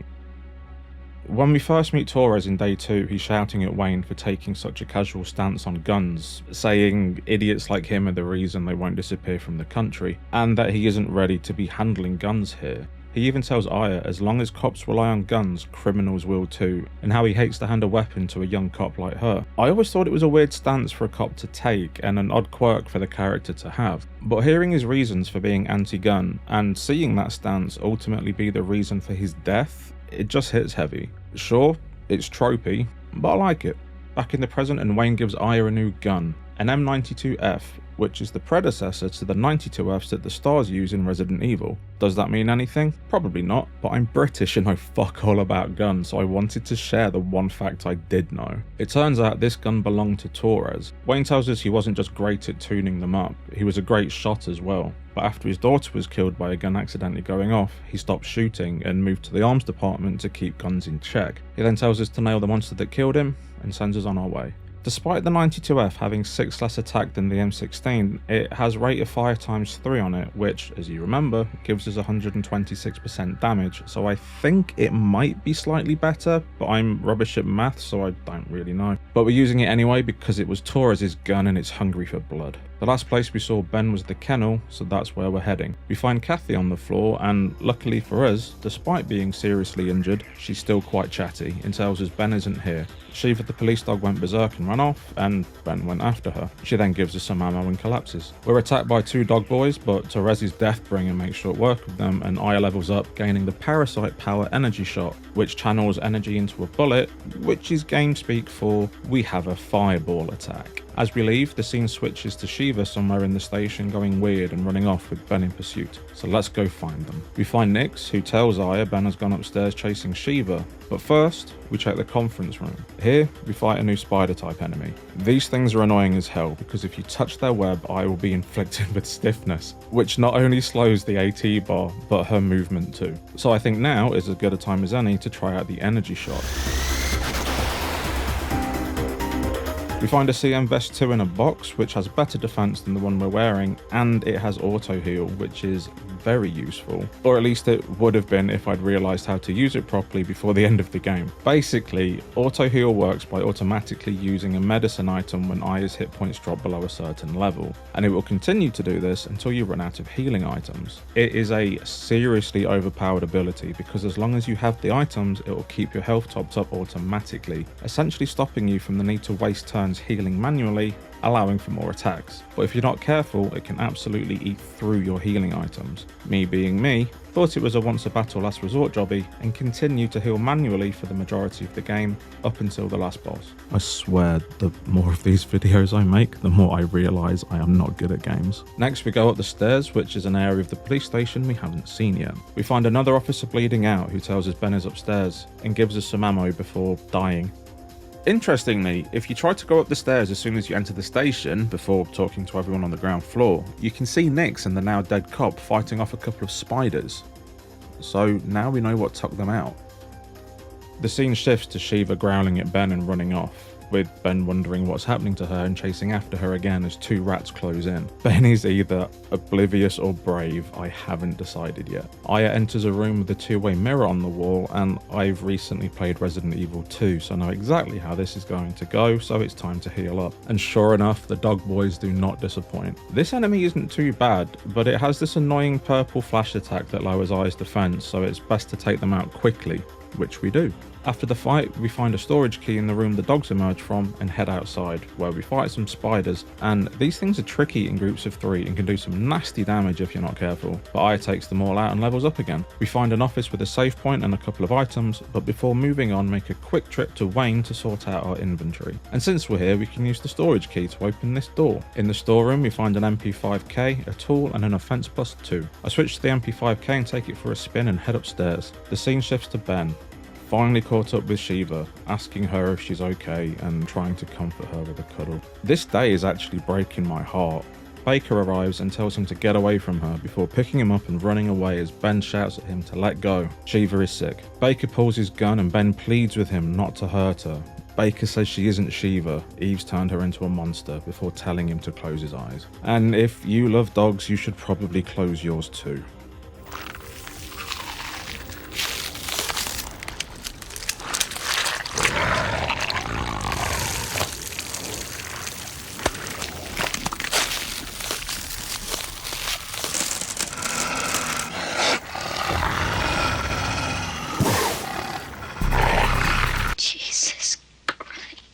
Baker begins to shoot and quickly runs out of bullets, and the scene fades back to Aya, so we best get a jog on. We find a lab occupied by a scared tech and tell her to stay here where it's safe. In return, she treats our wounds, but only has enough supplies to heal us the once, so I probably should have waited. We find another wounded cop who says he's not going to make it and gives us his locker key before dying, and we head through some double doors to another storage area and find the cleverly named Big Dog Man attacking another officer. This is the creature that killed Torres, so we are going to be in for one hell of a fight.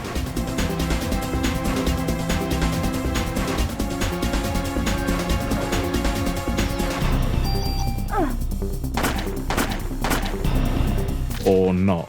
I think Torres could have taken that. Killing Big Dog Man gets us an SG-550 and Aya checks on the downed officer who is very dead. But no time to mourn. Ben is in grave danger, so it's time to run back to Wayne and sort out our inventory. And run to the locker room to check that dead cop's locker and get a trading card, which feels useless and not worth the effort right now, but it will come in handy later. But right now, we're off to finally save Ben. On the way, we fight some rats and Aya levels up, gaining the confused parasite power, which, as the name suggests, confuses enemies, and Aya finds some goo on the floor, which looks like the stuff that was in the kennel. And I really love this shot. The long corridor viewed at a Dutch angle evokes classic psychological horror movies and does a great job setting the tone, because we know what's on the other side of that door, and this shot helps to elicit an almost palpable feeling of dread. It's great. We head through the door and find an injured Baker and get our first proper look at Shiva. Ben tells us it's not Shiva. Shiva's already dead.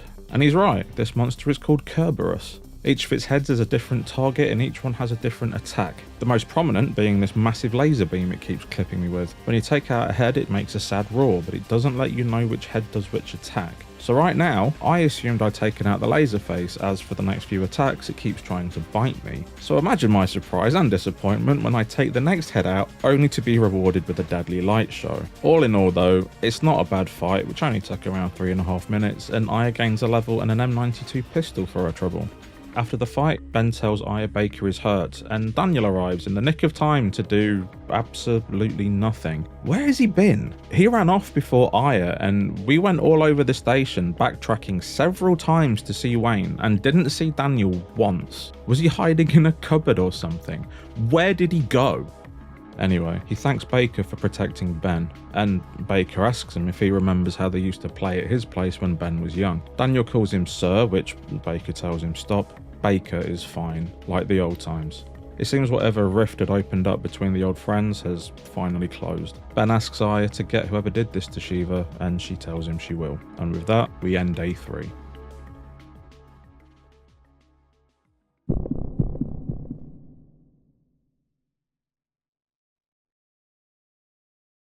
Day 4 begins with Daniel, now the acting chief of police, struggling to start a debrief with his team. They offer some words of support and go on to discuss why Eve attacked the precinct. Aya thinks maybe it was to get rid of them, and Cop suggests Maeda might know something about it, so off we go to find him. But first, a quick stop to see Wayne in the gun department. He tells us we're playing it his way now and no longer need permits to tune up weapons, but it would be nice if we bought him some trading cards. However, this is a lie, we can still use the permits if we have them. We find Maeda in the criminal ID lab talking to the tech who healed us yesterday. Daniel joins us and asks him why Eve attacked the precinct, but Aya asks a more pressing question. Why wasn't Eve there herself? Maeda suggests the attack could have been a distraction and asks if there's a sperm bank or a hospital that conducts artificial insemination nearby. He doesn't think Eve's body will last much longer, and right now her mitochondria are just parasites in Melissa's body. Daniel asks if she's trying to create the ultimate being like in Japan, and Maeda confirms his fears. Daniel suggests that if they stop her from getting there, she'll eventually just die, and tells us that a doctor at St. Francis Hospital specialised in artificial insemination. Aya tells Maeda to get a shuffle on and reminds Daniel he's the captain for now and has to look after the precinct. And with that, it's off to the hospital. In the car, Aya explains to Maeda that Daniel didn't come with them because he's getting the dirt on Clamp and wants to be with Ben. I must have missed the part where that was discussed. She asks him what happened to the creature in Japan. Maeda explained it died, along with the scientist that was its father because the mitochondria inherited from its father didn't connect with the ones from Eve. It began to deteriorate, and the father held onto the dissolving flesh as they died. That's not quite what happened. It was a lot more horrific than that, to be honest, involving the two beings kind of melting into each other. And I'm starting to think that maybe Maeda hasn't read Parasite Eve at all. Although I guess canonically he could have just read the redacted police reports, which is why he keeps getting stuff not quite right. Yeah, let's go with that. Outside the hospital, Aya acts like it's somehow familiar to her. And Maeda mentions it's hot, so it looks like Eve is in there. Aya tells Maeda to wait there, and after he gives us another worthless trinket, she goes in. In the hospital, the first door we try is locked, so Aya heads into a hallway and sees the young ghost standing behind a door. But was it Maya, or her own reflection? The door is locked, and we need a green keycard to open it, but the elevator seems fine, so in we go. The elevator stops and we hear Eve's voice asking if we're going down in a mocking tone, and the cables break, sending Aya hurtling to the basement. Exiting, we hear Eve mocking us again as she says night night, don't let the bedbugs bite, before shutting the power off. It looks like she's trying to trap us here. The first door we try is locked, and as we enter the stairwell, Eve collapses it, almost crushing Aya. Another little detail I like is if you choose to go the other way and end up exploring the floor without going to the stairwell, Eve collapses it anyway and you get the same dialogue, just in a different part of the basement. We find an unlocked door and enter a storage room, and after a brief look we find a fuse on a high shelf as well as a grenade launcher with the tranquilizer ability on it, which gives Aya a percentage chance of putting enemies to sleep. We fight a new enemy, Bacterium, that spits poison goo at us, but it seems to go down easy enough. In the next hallway we see Maya. Aya calls out, asking why she's wearing those clothes, and follows after her. We find an access for a blue keycard, which we don't have, so go through the door that we can. We find a save point and a tiny office and head into what seems to be the mortuary. We're attacked by a couple of bacterium and a new enemy, Flyman, who is just gross. They ooze and spit poison everywhere, creating toxic puddles to avoid, but thankfully don't take many shots to kill. And after taking out the bacterium, Aya levels up. We leave the mortuary and end up in the corridor we started in, so I guess it's time to rub up against some furniture. But the strategy works and we find the autopsy key, so it's back to the mop corridor where we can unlock the door we found earlier. Aya says the key is no longer useful and discards it, which is the first time she's done this with any of the keys in the game, so now I'm worrying I've missed a bunch of stuff in the previous days. In the autopsy room, Aya fights a couple more flymen, and this, along with the small arena, really emphasises how much of a pain in the arse they are with their poison puddles. After this, we rub up against the scenery and find a couple of chests with useful items, but there doesn't seem to be anything else, so it's on to the next room. We get into a fight with a new enemy type, Ratman, and I'm starting to think Parasite Eve is some of the most unimaginative enemy names I've seen in a game. It turns out Ratmen throw fireballs, bringing the number of enemies in the hospital that launch projectiles to fucking all of them. After the fight, we find a chest with a crit evade +1 and discover the blue keycard on a charred corpse. And after a bit more searching, Aya finds a second fuse on top of a first aid cabinet. But that's everything, so let's go and use the blue keycard. Once again, she discards it, and the panic of previously missed items is really setting in now. In the new area, we see Maya again, and Aya begs her not to leave her alone. But before heading in that direction, let's go this way and...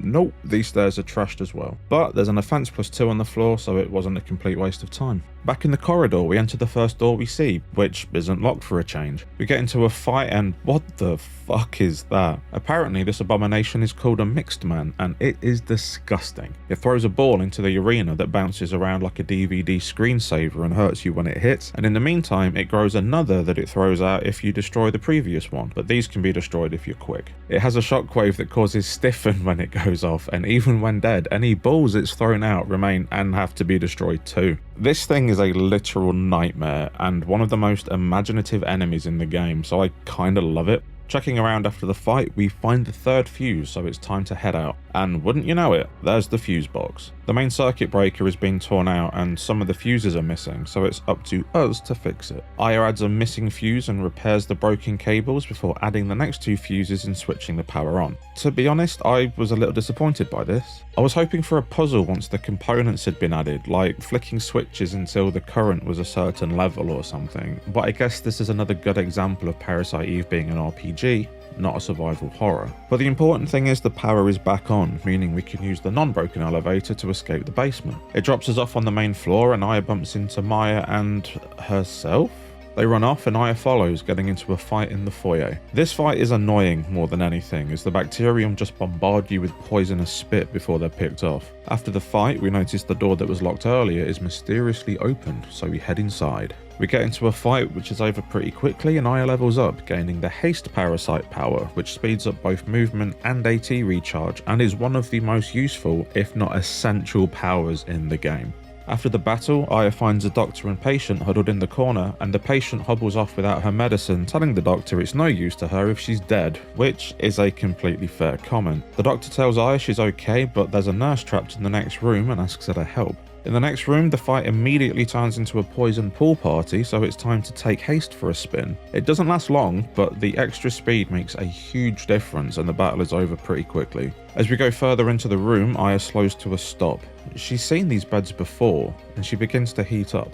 Once again, we see the flashback scenes in chronological order, along with the dream she had after Central Park, as if she's starting to remember something. She snaps out of it and finds the nurse cowering in the corner of the room. She thanks Aya for helping her, who asks where the doors next to the elevator lead. The nurse tells her it's the storage area where they keep the oxygen tanks and main supply of liquid nitrogen, before giving her the green key card so she can check for herself. One last look around these rooms and Aya finds a trading card behind an upturned cabinet and heads to the locked door. She finds the doctor in front of the elevators and asks her why the hospital uses liquid nitrogen, and the doctor tells her it's to keep the sperm bank from spoiling. Aya asks how to turn it off and the doctor tells her there's a valve in the storage area. She then asks which floor the research lab is located on and the doctor tells her it's the 13th. Spooky. Aya unlocks the door and enters. We find an unlocked door again and go inside to what looks like the storage room the doctor was on about. We get into a battle with King Bacterium, which sounds like a 40k character. This fight is ridiculously easy. It just kind of jumps around a bit, so casting haste and filling it with lead takes it out in seconds. But it gives us a B-Vest 1, which has less stats than what we have currently, but does have auto heal and poison resistance, so for some reason I don't equip it. Something you need to understand is the way I make these videos is I play the game and record the footage, then watch the footage back and write the script, so I can pause and replay bits and write a more accurate account of my experience. So when I see myself doing stupid shit, I am just as confused as you are. Case in point, why did I just run past the valve? I find it eventually, and Aya gives it a turn, so it's time to head to the 13th floor. As we exit the lift, we see another crispy pancake, and Aya says she has to stop Eve before more people die. We enter the door opposite and fight another mixed man, which is taken out quite easily with a few shots after an energy blast, leaving the bacterium to get picked off. After the fight, we have a quick look around the room, and Aya finds a comically big red button badly hidden behind some kind of science machine. She also finds a G3A3 rifle in a box. In a hospital, because this is America. But the big red button opened this door, so we step inside, where we have a short but sweet battle which ends in a level up. Further ahead, we enter the office and fight another Mixed Man and Rat Man combo, but the power of haste makes them easy prey. After the fight, we check some files on the floor. It's the HLA list from earlier, along with some patient records, including Mariko Brea, Aya's mother. It says December 23rd, 1977, taken in with Maya Brea after an accident, pronounced dead after cardiac arrest, but the next page is missing. Apparently there's been some debate over the years if Mariko Brea is Mariko Anzai, the young girl from the novel who receives the kidney and births the ultimate being. But all you have to do is look at the dates to disprove that. Mariko Anzai was 14 in the early 90s. The exact date is never given in the novel, but they reference research from 1991, so we know it was then or later. Aya Brea is 25 in 1997, so that doesn't line up. And we literally just read that Mariko Brea died in 1977, the year Mariko Anzai was born, potentially. So unless Mariko Anzai is a time traveller, I think the name is a coincidence, or more likely homage to the character from the book. Anyway, I thought I should mention it in case this video does well enough to get comments and people start telling me, did you know Aya's mum is the girl from the book? Which, you know, she isn't. Checking a different pile reveals Melissa Pierce's records, the young woman possessed by Eve. It says on December 23rd, 1977, she was in a medical emergency and the operation was successful. And after 6 months of hospitalization, she was released, but needs medication from the hospital. Aya realizes that Melissa and Maya were both brought in and operated on the same day. Amongst the pile of notes she shouldn't be reading, she finds the elevator key, and checking the fridge we see a sign reading Artificial Sperm Development Staff, Hands Clamp. It feels like it's all coming together, so let's head to the elevator. As Aya enters, we cut to the insides of what looks like the control room of an aircraft carrier. An admiral, I cannot say that fucking word. An admiral tells fighter jets to prepare for launch and head towards Central Park before telling a trigger-happy captain they don't have orders from the president to attack. At this point, they need to look for the missing people from the park and warn the city. We then get an FMV that looks like an Air Force recruitment commercial with pilots scrambling and jets taking off and flying through the empty streets of Manhattan. It's pretty cool. We cut back to Aya getting off the elevator and it's straight into a boss battle against this hideous beast named... It's just called Spider-Woman. This boss gave me a lot of trouble. It spits down webs that take up a good chunk of the arena and trap Aya in place if and when you stand on one. Its physical attacks have a huge swipe range, and it has a fireball attack. On top of that, it keeps backing away, meaning it steps out of the range of your bullets all the time, but will rush in when its webs are out, baiting you into getting trapped. And it doesn't take long until I'm out of resources and it's game over.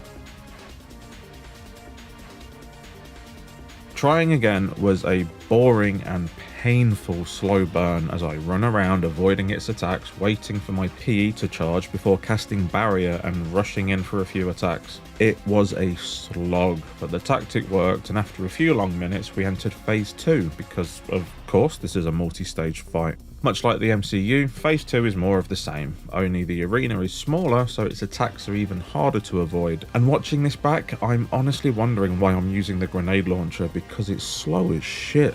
But it eventually goes down, falling through a hole of its own creation. And Aya levels up, gaining heal 3, which would have been really useful during this fight. After the battle, Aya walks across the snow-covered roof to Eve, who's floating there having a bit of a sing-song as usual. She says we finally found this place, and Aya tells her she knows she's going to use the sperm to birth the ultimate being. Eve mentions the first rebellion in Japan and how her sister committed a fatal error, but she's higher in the evolution chain and won't commit the same mistake. Aya says you're not my, but Eve cuts her off, saying finally caught on, huh? Aya gets cut off mid-sentence a lot in this game, and it's starting to annoy me, like I'm actually getting wound up on her behalf. Eve calls humans feeble and says we rely on machines to do all the work, which is fair, before cutting to another FMV. This time, Eve turns to face the oncoming fighter jets and turns the pilots' insides to goo, forcing it out their mouths, causing the planes to crash and burn. She tells us we've just witnessed the limitations of humans, and Aya begs her to stop. Eve says it's a shame they couldn't understand each other and floats off, leaving Aya on the roof as a jet approaches on a collision course. I try to get back to the elevator, but I can't, so I try the big gaping hole in the floor, and that isn't the way either. And after a few moments of running about cluelessly, the jet crashes into the hospital roof, sending Aya flying and causing another game over, which means I have to fight the Spider-Woman again. This time I use all the armor power-ups I found in the hospital to give me a little defense boost, and I play the fight a lot more aggressively, keeping close to it and tanking the damage, only running back to heal when necessary. And I'll tell you what, the fight goes a lot quicker this time. I used the same tactic on phase 2 and absolutely trashed it. This was a much better fight, and I'm only putting it in here to show you I'm not completely useless. Anyway, Eve talks, planes crash, only this time I run to the corner to find one of those window washer lift things that Aya promptly jumps into. And we get the FMV of the plane hitting the roof, only this time without Aya. So if you think about it, my failure allowed us to see 2 different cutscenes, one of which we'd have missed if I wasn't shit. So you're welcome. On the suspended scaffolding, Aya gets attacked by a spider in a JPEG, which knocks its brakes off, sending us hurtling to the ground. We have a quick fight against the spider, which is actually terrifying because I'm still recovering from the boss battle, and if this thing kills me, I'll have to do the whole thing again. Luckily, I don't die, and Aya stops the falling lift moments before it hits the ground. As she jumps off, Daniel and Maeda come to greet her, and Aya tells them Eve got away with a sperm sample. In the car, Aya asks Daniel if everything's okay back at the station, and he says he found several things out about Dr. Clown. Namely, in the past, a doctor was fired from the hospital for giving out a patient list, and that Melissa was seen going into the museum late at night on several occasions. Maeda responds to this in panic, saying we must get there before the being is born. Back at the station, we see Kathy is back on her feet and as chatty as ever, and Maeda tells us Warner has some new information. Warner tells us all the same stuff Daniel did in the car, and Daniel declared he knew Clamp was part of this. He says we'll split up and search the city as Eve and Clamp must be meeting soon, and Maeda says we must hurry because it'll be too late once the ultimate being is born. Daniel gives Aya and Maeda a walkie-talkie each and says if we find any trace of her to call for backup, and with that, day 4 comes to a close.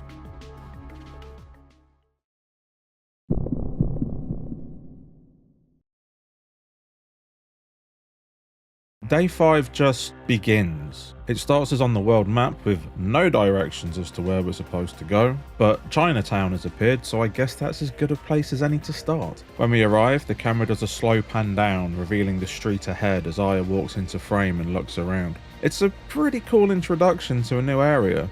As we enter the next screen, we get into a fight against 2 big-ass cats that appear to have whips for tails. They also have these weird fireball attacks that fly out straight but then seem to slingshot around Aya when they reach her. They do some decent damage too, hitting for between 20 and 40 HP per attack.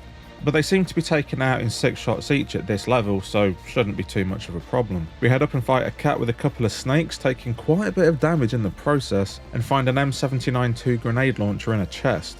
This seems to be an improvement over the M79, so let's take that launcher's tranquilizer ability and stick it on the M92F.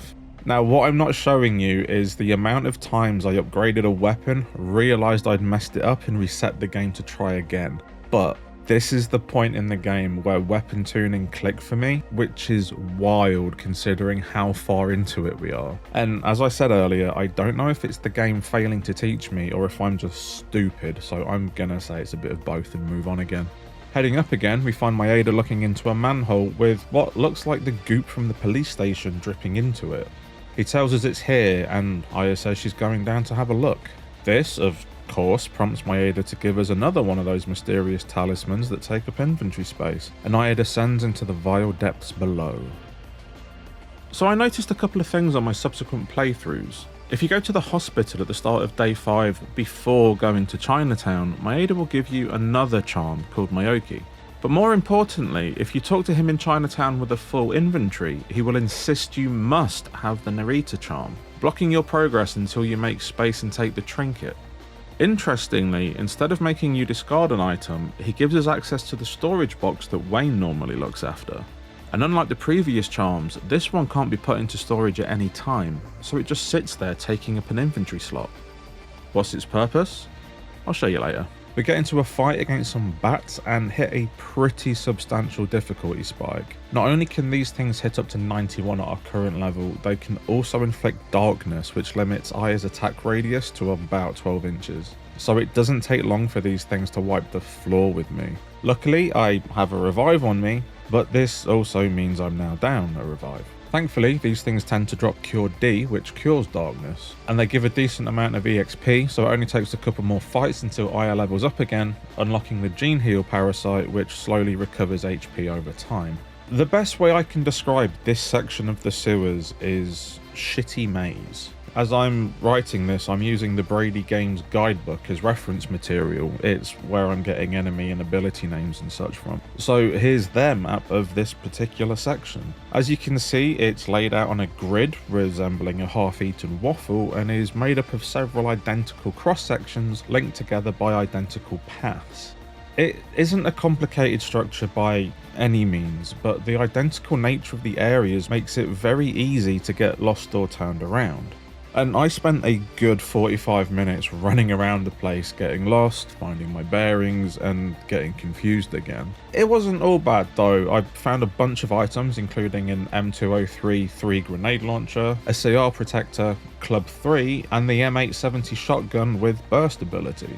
I also went up 3 levels, out-leveling the area, which is something I hadn't noticed happened until now. But when the amount of EXP needed to get from level 26 to 27, which is around 6,100, more than doubled to over 14,500 to get from level 27 to 28, I figured that was the game soft capping my level for this area, so it was time to move on. Aya finally emerges from the labyrinth, ascends a comically large ladder, and follows a trail of slime across a bridge to the other side of the sewer. It's then revealed that the goop in question is actually the audience from Central Park, so I guess we found Lorraine. It then begins to bubble, merge and grow before dropping into the water beneath Aya, who exclaims she has to get it out of the reservoir before it infects the whole city. Descending the ladder gets us into a fight with 2 alligators. These things have an additional attack to the one that we fought on day 1, a fireball that explodes into more fireballs, which actually looks kinda awesome. But despite there being 2 of them, this isn't a tough battle in any way, shape or form, and we get 2 range +1s for our trouble. The only other thing down here is a tool, so we head back to the ladder and up the stairs toward the door. We find what looks to be a control room, and Aya says she could move the slime in the reservoir by using this control panel. She turns the power on and activates both pumps, which moves the slime, apparently annoying it as it seems to collapse the tunnel in retaliation. Stepping outside, we see the water is too high to cross, so we go back to the control panel and try both pumps again, which apparently do nothing. So we try turning it off, and that seems to have drained it. And that is the closest thing we've had to a puzzle all game. Aya crosses the now empty reservoir and heads up some steps to a door, which brings us out onto a subway. We find a crit evade +2, but it looks like the way out is locked. There are tracks on the left and right side of the platform, and we can't head down any further, so let's take the track on the right and head up. We get into a fight with some bats and a new mole enemy, but despite it hitting quite hard, it goes down easily. We head further up the track and get into a boss fight against a giant centipede. This thing can rain poison from the sky, and its physical attacks hit for between 40 and 60 HP, so it's going to be a drain on our health. It also shoots lightning from its tail with a huge area of effect that hits for over 80 and causes darkness. But it's easy enough to damage if you can keep your eyes clear. Phase 2 starts and it splits into 4, with each part taking up a corner of the arena. From here, it just kind of rotates around the arena doing physical damage while you take out its sections one after another. It ends up being quite an easy fight, and we get an M79 3 rifle as reward. But it didn't give us quite enough experience to level up, so let's wander down the left track and fight something. That's better. And Aya learns the medic parasite power, which removes all negative status effects. Back up the track, we come out on a bridge, and further along we find a dead cop carrying the gate key, so we can finally get out of here. But as Aya stands, she notices the slime.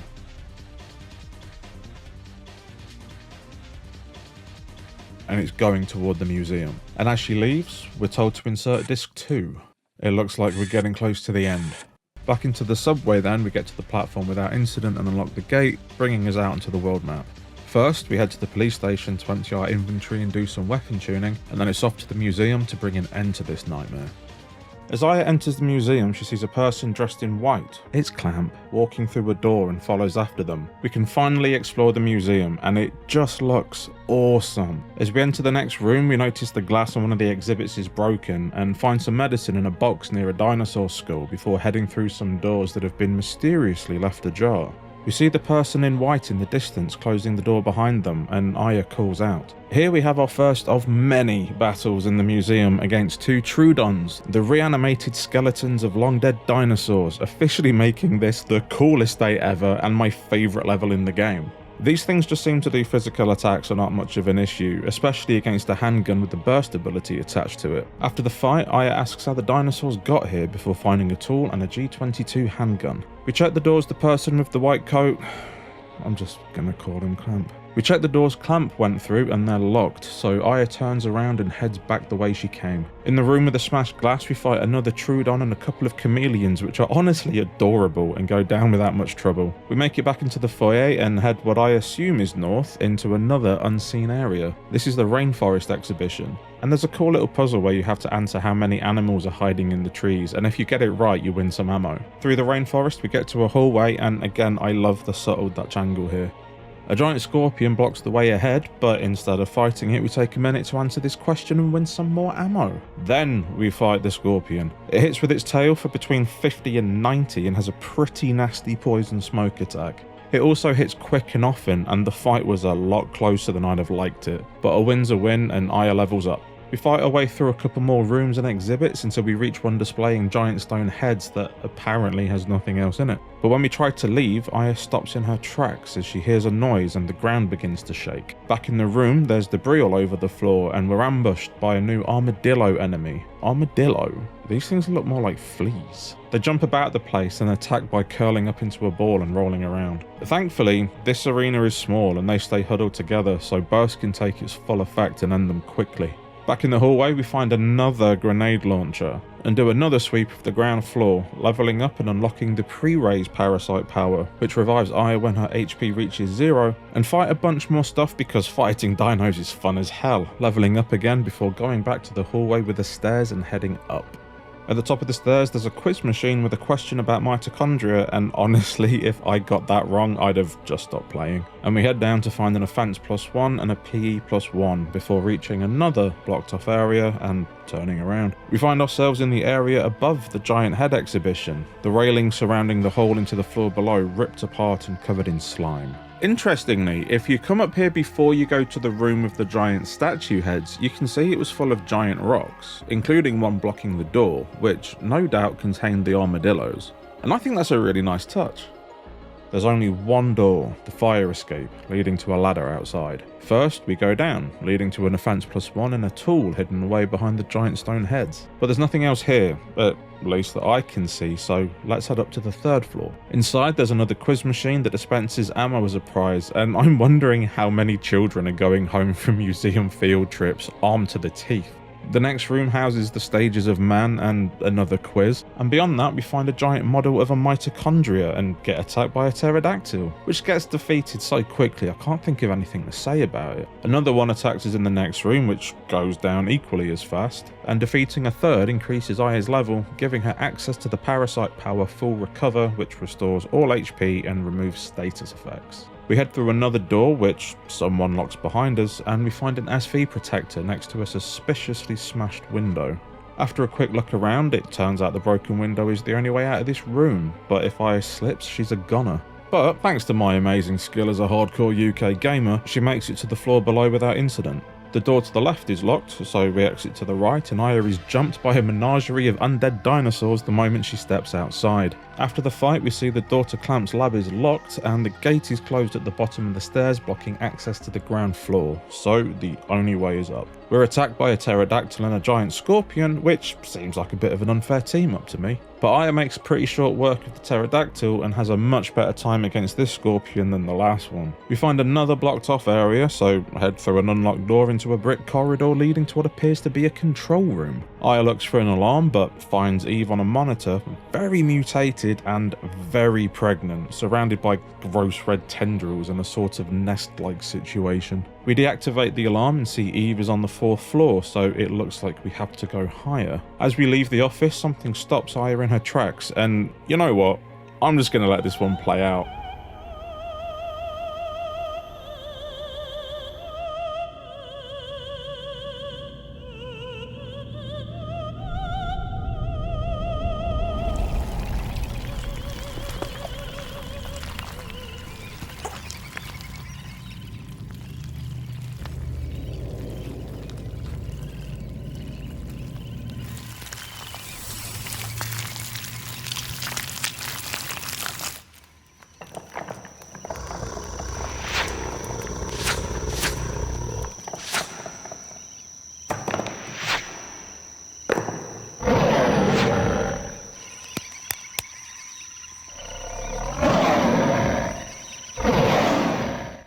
It looks like we have to fight a gooey T-Rex. Switching off the alarm opened up all the shutters in the museum, so now we have access to those previously blocked off areas. Which mostly just opens up a bunch of shortcuts, so now we can get back to the foyer and drop in to see Wayne at the precinct to quickly sort out our bags.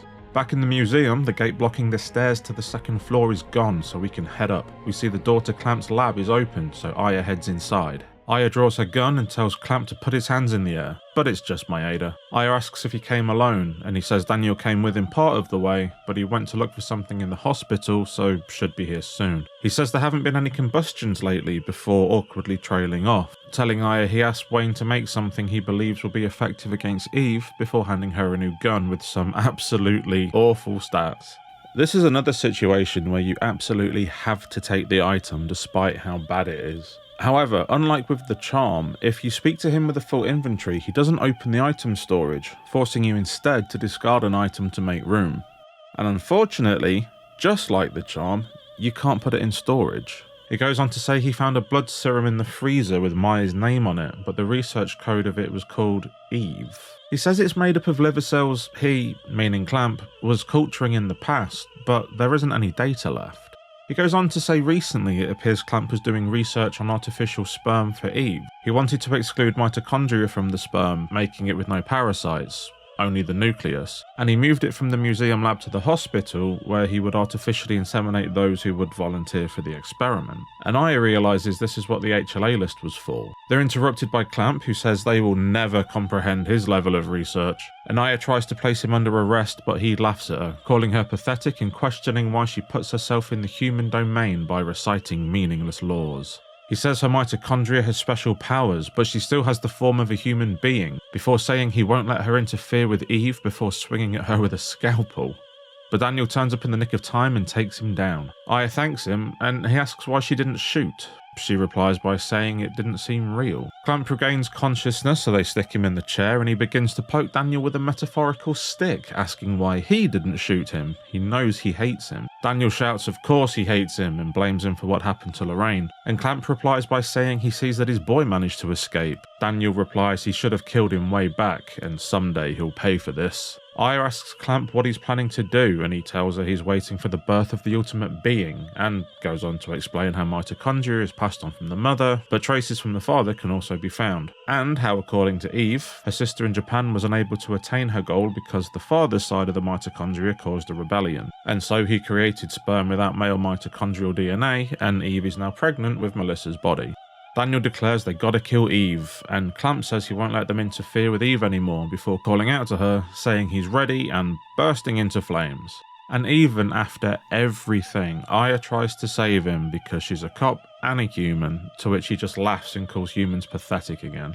Aya takes the Clamp key off his smouldering body and lets the creepy fucker burn. And honestly, I am so glad he's dead because Clamp absolutely sucked as a character. He's basically a shitty amalgamation of Toshiaki from the novel and Hojo from Final Fantasy VII. His motivations are pretty much ripped from the novel and given a mad scientist spin, and it's this derivativeness that ultimately leads him to being a boring and one-dimensional villain. And he just ends up being, without a doubt, the worst element of an otherwise excellent game. And I'm just sad Daniel didn't get to shoot him. Anyway, now we have the key, we can open open the rest of the doors in the museum, so now's as good a time as any to get some exploration in, leading Aya to hit level 33 and unlock the Liberate Parasite power. We use the clamp key and get up close and personal with another giant scorpion, which gets absolutely trashed, and we find an exhibit for prehistoric birds that has a chocobo on it, which is another really cute Easter egg. We head upstairs to the next floor and the Triceratops skeleton comes to life. It has a crazy lightning attack with insane reach and moves around a lot, so it can step out of your range quite easily. So now seems like a good time to try Liberate. This attack sees Aya transform into an almost angelic-like being and hit the thing 7 times in a row for 200 HP damage a pop. It's awesome. It does use up all of her PE and leaves her stunned for a few seconds after use, but it did enough damage to the Triceratops to smash its face in, kicking off phase 2. In this state, the creature fires off 1 or 2, usually 2, of its electric attacks, then runs through Aya 3 times before stopping and firing its lightning again. But at this point, the pattern has become clear, and the lightning is quite easy to avoid if you step aside at the last second, so it's defeated pretty quickly after this. We head back downstairs and use the clamp key and have a quick fight leading to another level up. Aya plays the quiz machine and wins some medicine and heads back up the stairs to the Triceratops room and through the locked door. But it just looks like another shortcut, so we go back to the previous room, and just when I'm at a loss for where to go,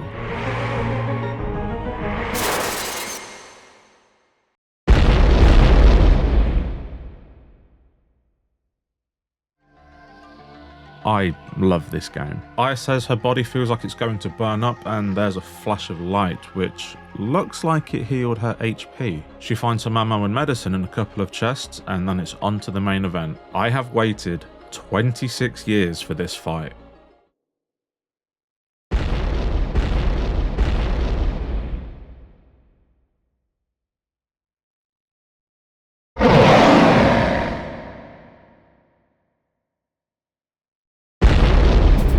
The T-Rex can hop into a new position, hurting Aya if it clips her. It can lunge, causing up to 240 HP of damage, and it has a nasty fire breath attack that causes between 80 and 300 HP per hit, and can hit multiple times if you're caught in it. Oh, and it can launch 2 fireballs from its back that seem to home in on Aya, because of course it can, and it just absolutely tanks damage. This boss is a beast in every sense of the word, and I love it. I was hitting this thing with everything I had, and then I hit a snag. You see, if you overuse your parasite energy, it eventually stops regenerating. Well, it doesn't stop entirely, but it comes back so slowly it might as well have. There is a trick you can do where if you swap armor during battle, it'll kickstart the PE regeneration again, and you can swap back to your preferred armor and carry on as normal. I forgot to bring another armor with me, so I can't do that trick, so it looks like I'll just have to struggle. Aya wins eventually, gaining an M8000 handgun for her trouble, and I learned a valuable life lesson. There's nothing else in the arena, so we find the exit, which takes us to the lobby, and then head back to the precinct to do a little weapon upgrading. We are so close to the end now, but something's missing. At the start of this video, I said I have a very vivid memory of fighting a giant crab that spits bubbles or something. And no matter how many times I tried, I couldn't kill it, and that's what made me drop off the game. Well, I'm now further through the game than I ever got as a child, and I haven't seen a crab once. So, where is it?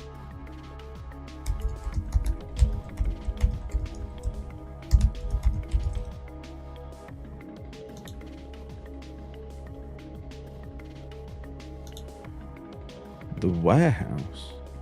So it looks like there's a completely optional dungeon that I missed on this playthrough but didn't when I was 12? Let's check it out. We get to the warehouse and an officer outside tells us Eve is in there and runs off telling Aya to take a look. Then comes back for his dog. And before we even get inside, we find a PPK handgun in a chest. That's the gun James Bond uses. Inside we find a CM protector, and our first fight in here begins with a rat being chased by a monster cat, mutating and chasing the cat away, which is a great little detail. But sadly for the rat, it gets taken out almost immediately. We find another grenade launcher I'm never going to use and head into the next area. The next fight is against a spider and a rat, and they get defeated just as quickly as the previous. I'm beginning to think I am maybe a little overpowered for this dungeon now. In the next area, we find an SP protector and a rocket, and head up some steps to a locked door, so it's off to find the key. Turns out it was on the floor in the main area, so we go back, unlock the door, and head inside. Aya crosses a suspended walkway to another door, and beyond that we find a broken elevator and climb down. Here it is, a fight 26 years in the making. I'm finally going to beat this bastard. The crab fires lasers from its eyes, and look, there's the bubbles, just how I remembered. Aya takes its right claw out with little trouble, and then the left with no trouble at all. That just leaves the body, and oh, is that it? I mean, we get a rocket launcher, so that's good. But since I was 12, I've had this image in my head of this impossible fight, and it turns out I was just underleveled. It's hard not to feel disappointed about that. Let's go back to the museum. Back at the New York Building of Stolen Artifacts, Aya tries desperately to use the elevator for a comically long time before giving up and hoofing it on foot. We fight our way through the museum once again, until we make it back to the Triceratops room and enter the door we were stopped from going through earlier, triggering a short FMV.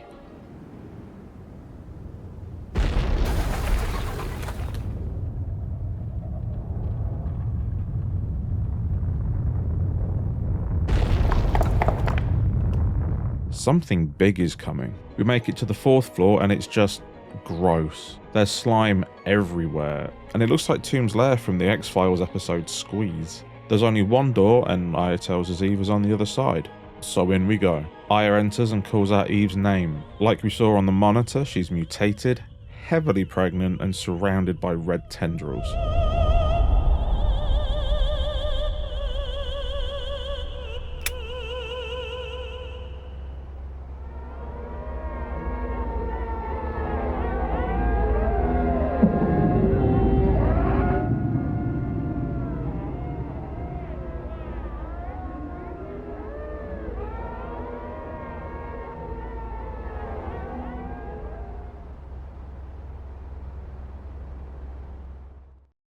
She says it's a wonder Aya made it this far, and mockingly asks if she's going to congratulate her on the birth.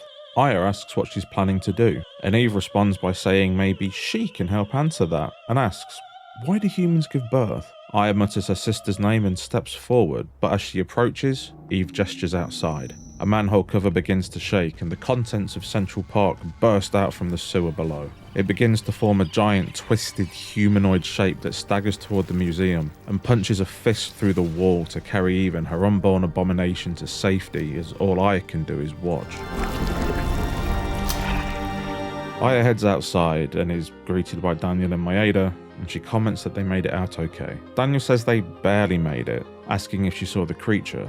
Aya explains it's the people from Central Park, and Daniel is horrified that Lorraine is a part of it. Maeda tells her they found out that Melissa was taking immunosuppressants. It turns out Melissa had an organ transplant when she was a kid. Daniel tells Aya both her mother and sister were donors, but her mother's organs couldn't be used after the accident, so Melissa received one of Maya's kidneys. He also tells her the intern present at the operation was a young Dr. Clamp. Maeda says the doctors present during the operation were surprised and screamed that the kidney was hot. He explains that the original Eve was present in Maya, killed the host brain, cultured the kidney, and obtained her own physical body. He goes on to explain Melissa's medication acted as a catalyst, and how in Japan, Eve targeted a young girl who had undergone a kidney transplant and was taking the same drugs. This is so Eve could have a uterus to plant a fertilized egg.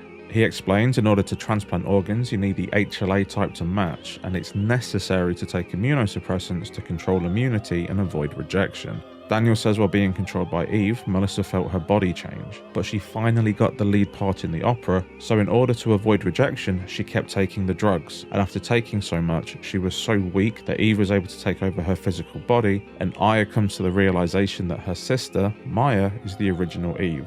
And Maeda tells her actually it's her mitochondria. We cut to the inside of the aircraft carrier again, and the Admiral calls all fighter jets saying they have permission to attack. Helicopter Team 1 will prepare for Plan 2, and Team 2 will search while the rest do their best to impede further advancement. As the helicopters approach the meaty kaiju, it curls into a defensive ball. And as the trio look on, Daniel goes on about Lorraine again. You know what, I'm just gonna call it Lorraine from now on. Maeda thinks that's where Eve is giving birth, and Lorraine will act as a barrier to protect the ultimate being. Lorraine takes out the choppers circling above, then takes out the fighter jets on approach, destroying the final chopper for good measure and walking away. Oh, Daniel. Aya notices a helicopter approaching, and a soldier steps forward telling her it is his duty to accompany her to the aircraft carrier. The Admiral welcomes them aboard, and Daniel says they'd better not be putting Aya in danger.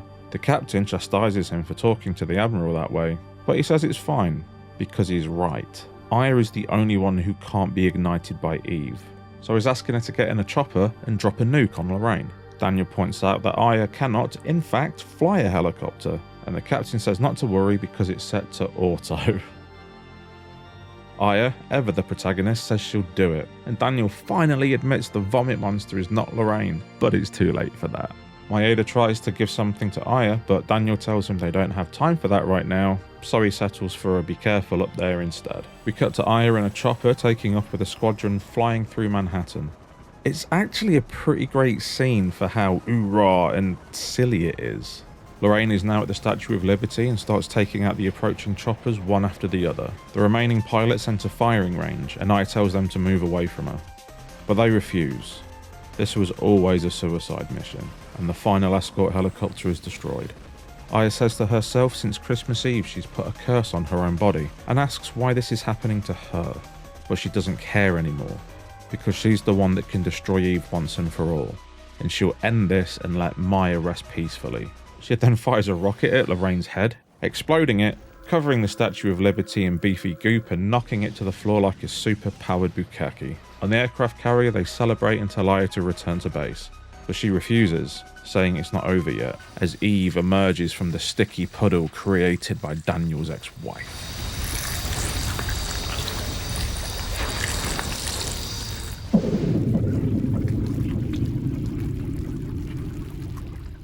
Once again, Maeda says he needs to give something to Aya, and Daniel appears to be stuck partway dancing the robot.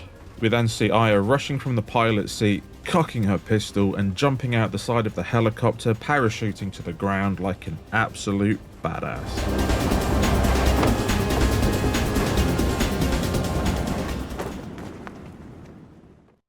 She steps through the moist remains of Lorraine toward Eve, evolved once more, standing in front of the fallen Statue of Liberty, who declares, "So it was you," like at this point it'd be anyone else. Aya calls her Maya, and Eve replies that must be the name of her host, guessing it's her sister. She tells Aya she has the ability to evolve, asking again why she takes the side of humanity.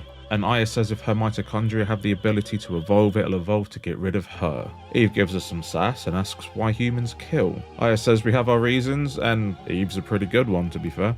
Eve begins her supervillain speech about all organisms having territory which is guarded by natural enemies, and how until now, humans had no natural enemy, which is what has allowed them to prosper. She says mitochondria have lived within humans and have allowed us to prosper, explaining how they made humans create the perfect environment for them and have lost touch with their innate physical abilities. She says humans just served as vehicles to transport them to the time the mitochondria would become free, but now the vehicle is no longer needed, and from now on the mitochondria will become human beings and rule the Earth. The fight begins, and it's pretty good, to be honest.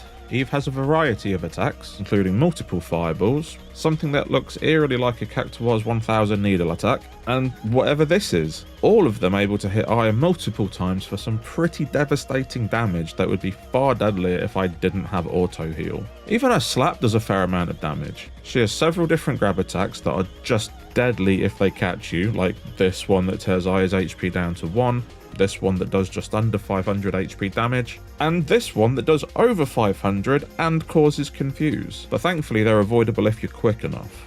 It's a pretty drawn out fight and absolutely rinses through my medicine supply, but eventually Eve grunts and starts talking again. She says she'll give Aya points for trying before telling her to watch and learn what evolution really means. She ascends to the heavens, becoming changed and quite naked, before kicking off phase 2 of the fight, which isn't half as bad as the first. She has an attack that causes stiffen, yeah she does, but doesn't do much damage, and a flashy kick that also isn't too bad. The worst attack she has is this astral arrow type situation that hits for around 80 and lowers Aya's defense, but mostly she just moves around a lot, so getting consistent damage can be tricky as she moves in and out of range a lot. But it doesn't take long until she finally succumbs to the vast quantity of bullets Aya has filled her with. She says she doesn't understand and freaks out, saying Aya can't be their natural enemy, before doing a wobbly dance and...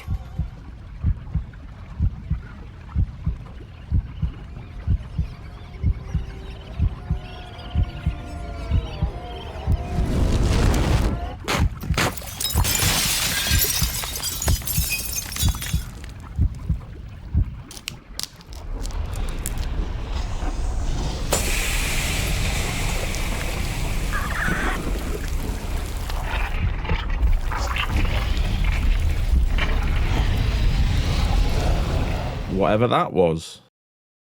Alone now, pointing a gun at where Eve once hovered, Aya says there must have been some mitochondria that underwent different types of evolution, just in case you didn't work that out yourself.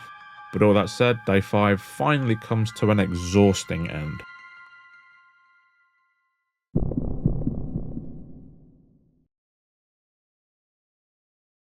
Day 6 begins with the Navy pointing searchlights at what remains from the day before. Aya stands, shivering on the deck of the aircraft carrier as Daniel calls to her. He runs over, saying she was great and that only his partner could pull that off, and Maeda says he's relieved she made it back safely. Daniel asks why Eve had to bring Lorraine to the Statue of Liberty, and Maeda theorizes it's because the ocean symbolizes the mother of all creation, so this is where she wanted to give birth. On the deck, Daniel says he'd like some time to himself, so Aya heads inside. It turns out Wayne came to see us. He gives Aya a lot of praise and says he'll hold on to our equipment. But Eve's dead. Why would he? Oh no.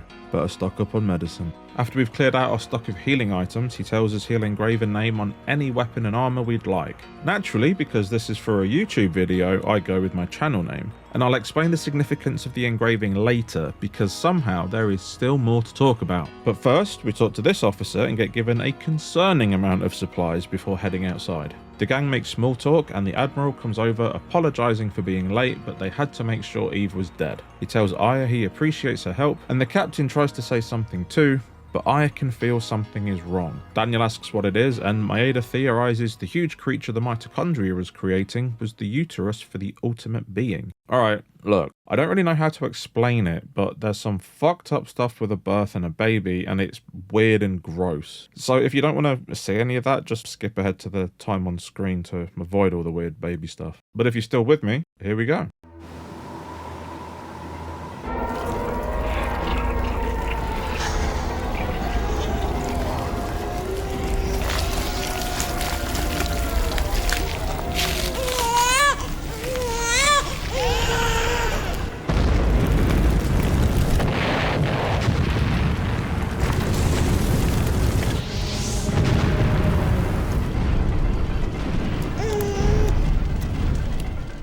I think Daniel speaks for us all right now, and I'll admit, this caught me completely off guard. And I don't really know what to say other than, yeah, the ultimate being is a weird baby.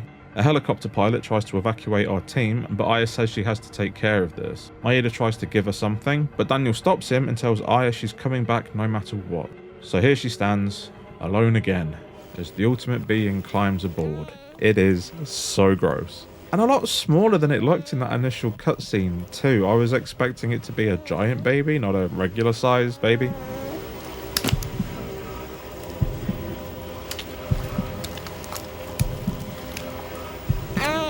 Aya gives it the "it's you or me" speech, and then blasts it with rockets and riddles it with bullets while avoiding its shockwave attack. It also has this one attack that takes away all but one of her HP, but it only used it once before Aya, the coat hanger Breya, shoots it out of the air and it explodes. Phase 2 now, and this is far more interesting. It attacks with energy balls that are admittedly easy to avoid, but devastating if they do hit. And it annoyingly moves out of Aya's range a lot. It has this multiple hit lightning attack that's its main damage dealer, and after it takes a bunch of damage itself, it splits into two. One part on the floor, which attacks with a laser beam, and the other in the air, which throws balls of light at you. But a quick dose of Liberate takes them both out, leading to the next phase, the mature being. And I have to admit, I struggled at first. It can close the distance between itself and Aya at lightning speed, hitting with some strong physical attacks. And it has a nasty projectile attack that covers a wide area. On top of that, it has a huge unavoidable AoE attack that hits for around 200. It does this what looks like a grab and headbutt attack that hits for over 400, and it has the biggest testicles I've ever seen on a final boss. And it doesn't take long until I'm out of healing items and laid to rest. I can't wait to do all that again. Reloading, I think to myself, it's the end of the game. I don't really need all these weapons and armor I've accumulated over the last 6 days, so I use every tool I have left to put extra stats into my engraved armor. Needless to say, my next attempt goes much smoother. The first phase isn't worth mentioning, so on to the second. This time I stay close and underneath it, so it's unable to hit me with its attacks. And as soon as it splits, I use Liberate, which takes out its flying half immediately, and the floor crawler goes down shortly after. Using Liberate early in the second phase means I start phase 3 with full Parasite energy this time, and I realise early on if I stay close to it when it jumps to the corners, it can't hit me with its pink stuff. I fire off a Liberate, then keep on top of heals and fill it with rockets until my Parasite gauge is full again and I can hit it with another Liberate, which brings this big bald bastard to its knees. But wait! There's more! It then grows into Chaos from Sonic Adventure 1. In this form, it relentlessly attacks Aya with lasers, and no matter what she does, it only takes 1 or 2 hit points worth of damage per attack. Even Liberate won't hurt it. But eventually we get to a talky bit. Aya says she knows it wants to continue living, after all it was just born. And she wants to live too, like all other human beings. In the helicopter, Maeda says he's made bullets with Aya cells in them, and Daniel realises that's what he was trying to give her. But Maeda says he thinks it's too late now, there's nothing they can do, causing Daniel to take them off him and have one of, if not the, most badass moment in video game history.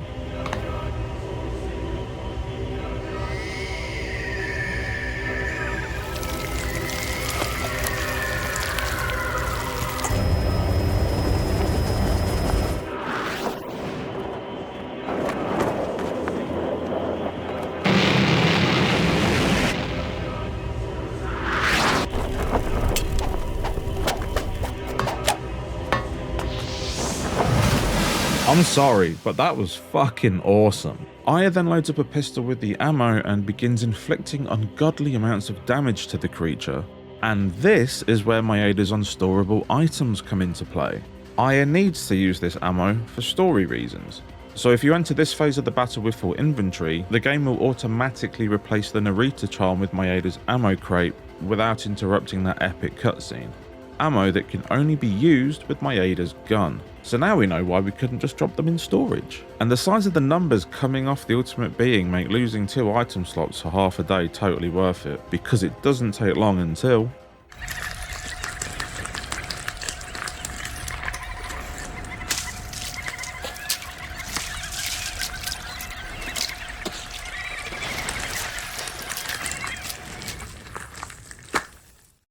Aya calls out for Daniel and turns to run, but as she does, the Ultimate Being gives chase, and the only place to go is inside. She looks at the map of the ship, pointing at the engine room, and the creature bursts through the door. I thought I'd be smart and try to save, but the phones are dead. So she heads to the door and...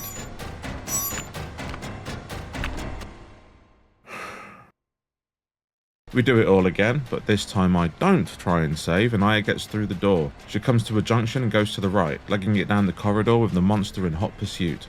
Long story short, it's a dead end. This game is really trying to make me hate it right now. Let's do that again. This time I go left, then right, down some stairs, hang a left, and find a ladder. But third time's a charm because we make it to the engine room where Aya says if the boiler pressure shoots up she can blow the ship to bits. She gives it a crank, in flops the Squirminator, and Aya says, "Do you know where we are? We're in Hell's Kitchen," which is geographically untrue. The alarm blares out, Aya runs away, and the Ultimate Being continues to chase her like a coked up boss at the Christmas party. They reach some stairs and the blue meanie realises it can fly, but it's too late. Aya gets outside and jumps overboard as the engine explodes, taking out the ship and everything on board with it.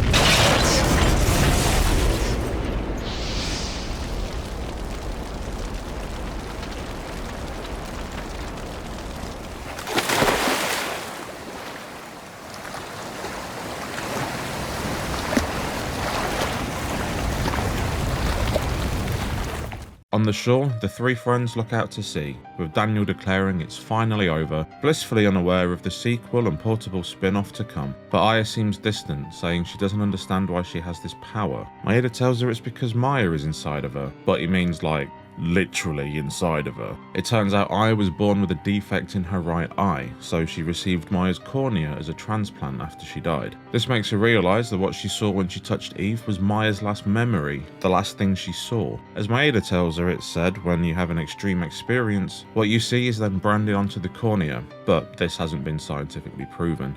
What's interesting is, although the myth of retinal optography, the eye recording the last thing you see before you die, has been around since the 1800s, with forensic optography even being used in the Jack the Ripper case. The origins of this idea of seeing ghosts and experiencing the memories of the donor after a cornea transplant is usually attributed to the Pang brothers movie The Eye, which came out 5 years after Parasite Eve.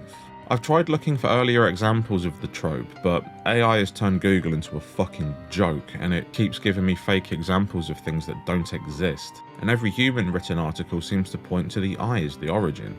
However, Reddit pointed me towards the chapter titled Eye in John Carpenter's 1993 anthology film Body Bags, which has a similar premise about a baseball player, played by Mark Hamill, who gets a transplant after losing his right eye in an accident. He starts seeing visions of dead people and his personality changes, making him short-tempered and aggressive. It's then revealed that the eye came from a murderer and he's seeing what the killer saw. There's also the movie Blink from 1993 about a young violinist who was blinded at a young age, getting a cornea transplant, and then, through blurry eyes, witnesses a murderer leaving a crime scene a few days later. She too begins to see people who aren't there, but it's explained with science, not the supernatural. What's interesting though is one of the donors she received one of her corneas from also donated her kidney to a woman who was later murdered. If you mush these two stories together and squint a bit, you can see similarities. But if someone has other examples of the haunted eye trope that came before 1997, please let me know, because I lost a day to researching and watching these movies when I should have been editing this video, purely because my brain went, bit unfair that the eye gets the credit for this trope when Parasite Eve did it first. Anyway, Maeda then explains that the mitochondria from Maya live symbiotically with Aya's, but still possessed Eve's power, leading it to evolve to the point it could live symbiotically with the human nucleus. Aya mutters something about her and Maya's mitochondrial power, and Maeda says starting with the incident in Japan, and now this, he wonders if this is a message to mankind. He compares humans to a virus that's out of control invading the Earth, upsetting the balance, saying this is definitely utter destruction.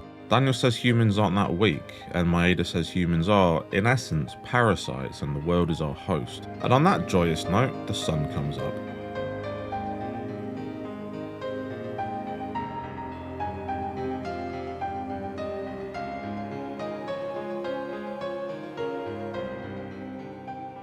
The scene fades in again with Ben getting out of Daniel's squad car and opening the door for Aya. We've come full circle, we're back at the opera. Aya and Maeda take their seats and wait for Ben and Daniel. And Maeda mentions he's going back to Japan tomorrow, but before he can shoot his shot, he's cock-blocked by Ben. Daniel then joins them and the show begins. It's all normal and going well, and then the king calls for Eva to be burned at the stake, causing Aya, Daniel and Maeda all to jump to their feet when they see fire on stage, which I actually found very funny. The show continues and the trio is still stood up, eventually being told to sit down by an angry audience member, and the actress playing Eva sings her big number without incident. Until we see Aya's eyes turn red, the mitochondria in her body acting strange. Daniel and Maeda's eyes begin to glow, and as Aya stands up, one at a time, the audience's members begin to glow red as we fade to black. This ending is super ambiguous, and it's been the subject of much debate online within the fan base, with some interpreting it as Aya potentially succumbing to Eve's mitochondria as Melissa did, and others thinking her evolved mitochondria have awoken or mutated that of everyone around her, protecting them from Eve's potential return. Personally, I fall into the second camp, or at least I did. It makes the most sense narratively, from seeing Aya being unable to burn, her abilities growing, Eve calling her her natural enemy, and her cells being used to defeat the ultimate being. We've seen a growth, and this seems like the inevitable payoff from that, with Aya's mitochondria now becoming the dominant over Eve's. So having it as Aya is bad now just doesn't sit right with me, because having your heroine flip in the final scene is just bad storytelling. However, this isn't Parasite Eve's only ending. Finishing the story and saving after the credits unlocks the X game, which is this game's New Game Plus. For the most part, it's the same as your first playthrough. You start out at level 1 and the main story stays exactly the same. There's just a slight increase in enemy difficulty. However, remember the weapon and armor Wayne engraved at the end of the first playthrough? Aya starts with that weapon on her person and can equip it at the start of day 1, absolutely trivializing combat. It basically turns NG Plus into a revenge run, as you obliterate every enemy and boss with minimum effort. And on day 2, when you go to see Wayne to sort your inventory out, every weapon and item you had in storage at the end of your first playthrough is available. But to be honest, the one you engraved is so powerful at this point, the old weapons just take up space, so can either be used to tune up your main weapon or just be scrapped. Unfortunately though, any items Aya has on her at the end of the game, apart from the engraved weapon and armor, are deleted. I didn't realise this at the time and had a very important, irreplaceable item on me when I finished my first X game playthrough, which was deleted forever. The only way to get it back now being a complete playthrough on a brand new save. My first X game playthrough was a lot of fun. I skipped all the dialogue and focused purely on combat and exploration, and it was wonderful tearing the bosses apart in a couple of shots. And picking up all the tools and mod permits again meant I could tune my gear even more. Sadly, it's not possible to skip the many cutscenes on offer, but I managed to get to and defeat the T-Rex on day 4 in around 4 hours, which I then got down to under 2 hours on my next run, which is crazy. After the T-Rex was defeated, I didn't go after Eve, because X game gives us access to a new dungeon. On day 4, when you're on the 13th floor of the hospital, it's possible to look out a window and see the Chrysler Building in the distance, glowing red and spewing energy. And in the X game, that building becomes a special dungeon we can enter. The aim of the Chrysler Building is simple: climb all 77 floors and fight a secret final boss, leading to an alternative ending and arguably the real ending. Each floor is teeming with enemies and houses a locked elevator, a flight of stairs leading up, a flight of stairs leading down, and a storeroom where you can find some of the most powerful equipment in the game and other very useful items. The floors are randomly generated mazes, so each floor is like a new puzzle to solve, with the exception of the boss floors, which are the same for everyone. Bosses appear every 10 floors, and defeating them gives you a keycard for the elevator, allowing you to use the elevators on the floors you've cleared up until this point. However, defeating a boss and acquiring the keycard also clears those floors of any enemies, making you unable to grind for BP. It's also worth noting that your progress in the Chrysler Building carries over X games, so if you get to a boss you can't defeat and drop out, beat the story and play through again to farm BP, when you re-enter the building you're able to take the elevator to where you left off, provided you still have the key. That item I said I lost? It was actually 2. The key cards to the level 60 and 70 elevators. Honestly, I could have cried. On paper, the Chrysler Building sounds cool as hell. Something like a roguelite with new gear and a true ending to reward your exploration. But the reality has me feeling very mixed. On one hand, it is one of the most boring dungeons I've ever played through in my life. Each floor is pulled from a selection of over 100 pre-built floors, which themselves are made up from a small handful of terrain tiles. Storerooms will always appear like this, elevators will always appear like this, stairs up will always appear like this, etc. and so forth. And because of this, every single floor looks the same and it just kind of merges into one. There are no design changes or characteristics to let you know which floor you're on or where you're going. I had to keep a tally as I went, marking it whenever I found a new storeroom, just so I knew how close I was to the next boss. The walls don't even change colour the higher up you get, you just have to look at identical images of the Chrysler Building's gaudy Art Deco interior. Which, to be fair to the artists, they've done a pretty great job reproducing the building's garish decor. But after the first couple of hours, it becomes mind-numbingly boring to look at. The best comparison I can make, and one I think a lot of people will know now, is imagine playing Persona 3, but Tartarus never changes its design. It's just that gold decor from Desire Block. Also, there's randomish encounters, no minimap, and you only have space to carry 30 items. Sounds like hell, doesn't it? Each 10-floor block can take up to an hour to clear if you're trying to find the storerooms, and the only save points are outside the Chrysler Building. So if you're working through a block and mess up on a boss, you can lose an hour or more progress.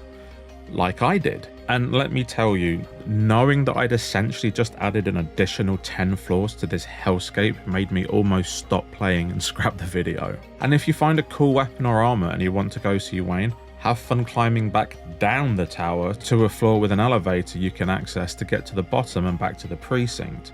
The enemy balancing is all over the place too. I'd find myself running through floors taking minimal damage from encounters, only to get absolutely spanked by a boss. A part of me is grateful, though it gave me an opportunity to catch up on several weeks worth of podcasts and Netflix shows I'd missed because I decided to just second screen it. I honestly don't think I'd have been able to bear it otherwise. It is a mind-numbingly boring, seemingly unending trudge up an ugly tower fighting unbalanced palette swaps of common enemies. But on the other hand, the Chrysler Building is where weapon upgrading and tuning really comes into its own, and the rewards are totally worth the work you put in. On top of the ludicrous number of weapons, armors and upgrades you can find in the storerooms, there are also 14 special rare T cards to find and give to Wayne, and each one will get him to upgrade 2 slots instead of 1.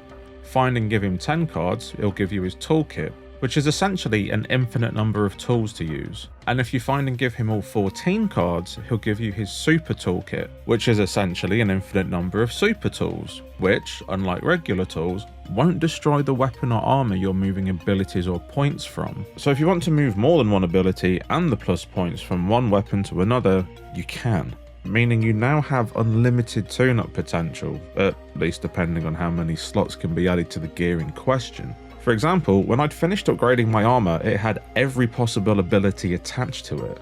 And the rush I got from finding a storeroom containing a rare card or powerful weapon kept me moving up the tower until I reached the 70th floor. And the sheer relief that washed over me when I discovered the final 7 floors were in the spire, so it was just 7 flights of stairs, one after the other in quick succession, the scenery getting stickier and stickier until finally I reached the top.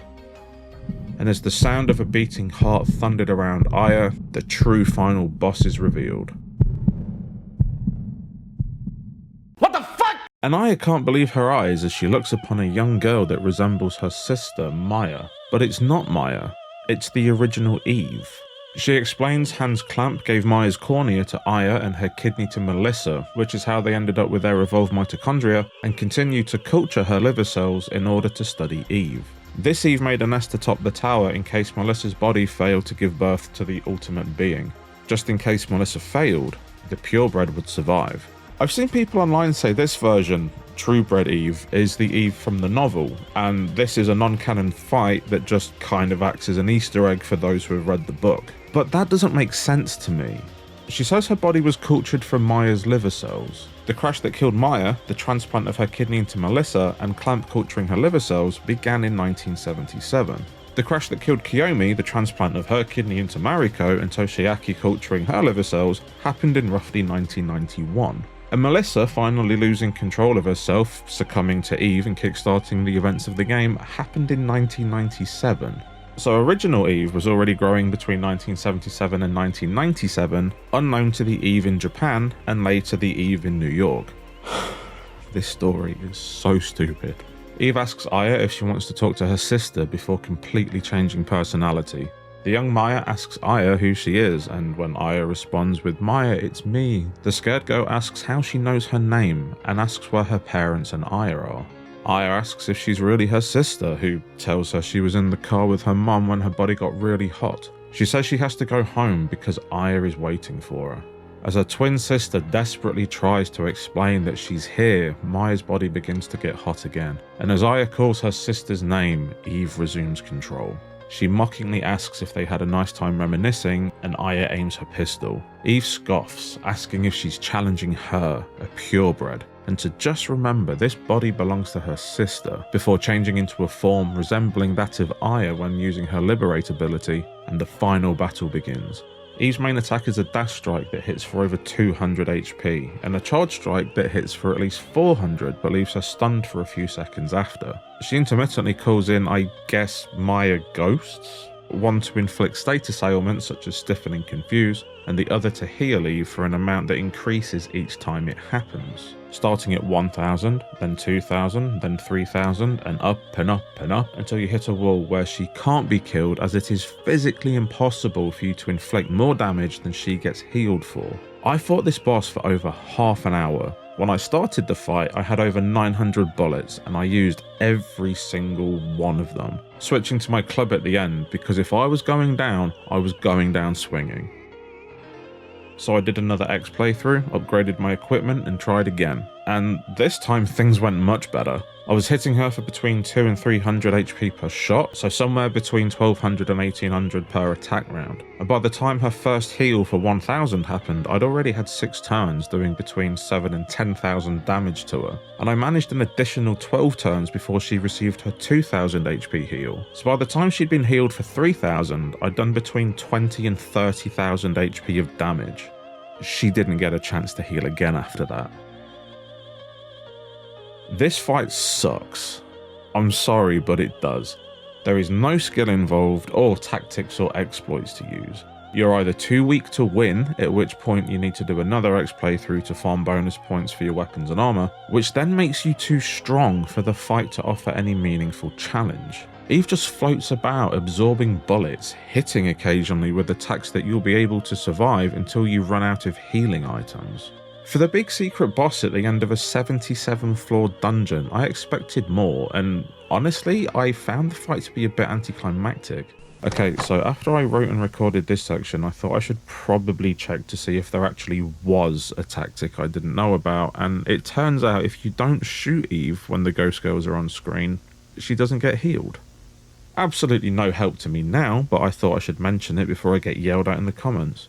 After the fight, Aya drops to one knee, feeling hot again, seemingly in pain. A voice inside her says, "I have awakened. The time has finally arrived." She calls out, "No, you can't be," and inside her body, Eve begins to laugh.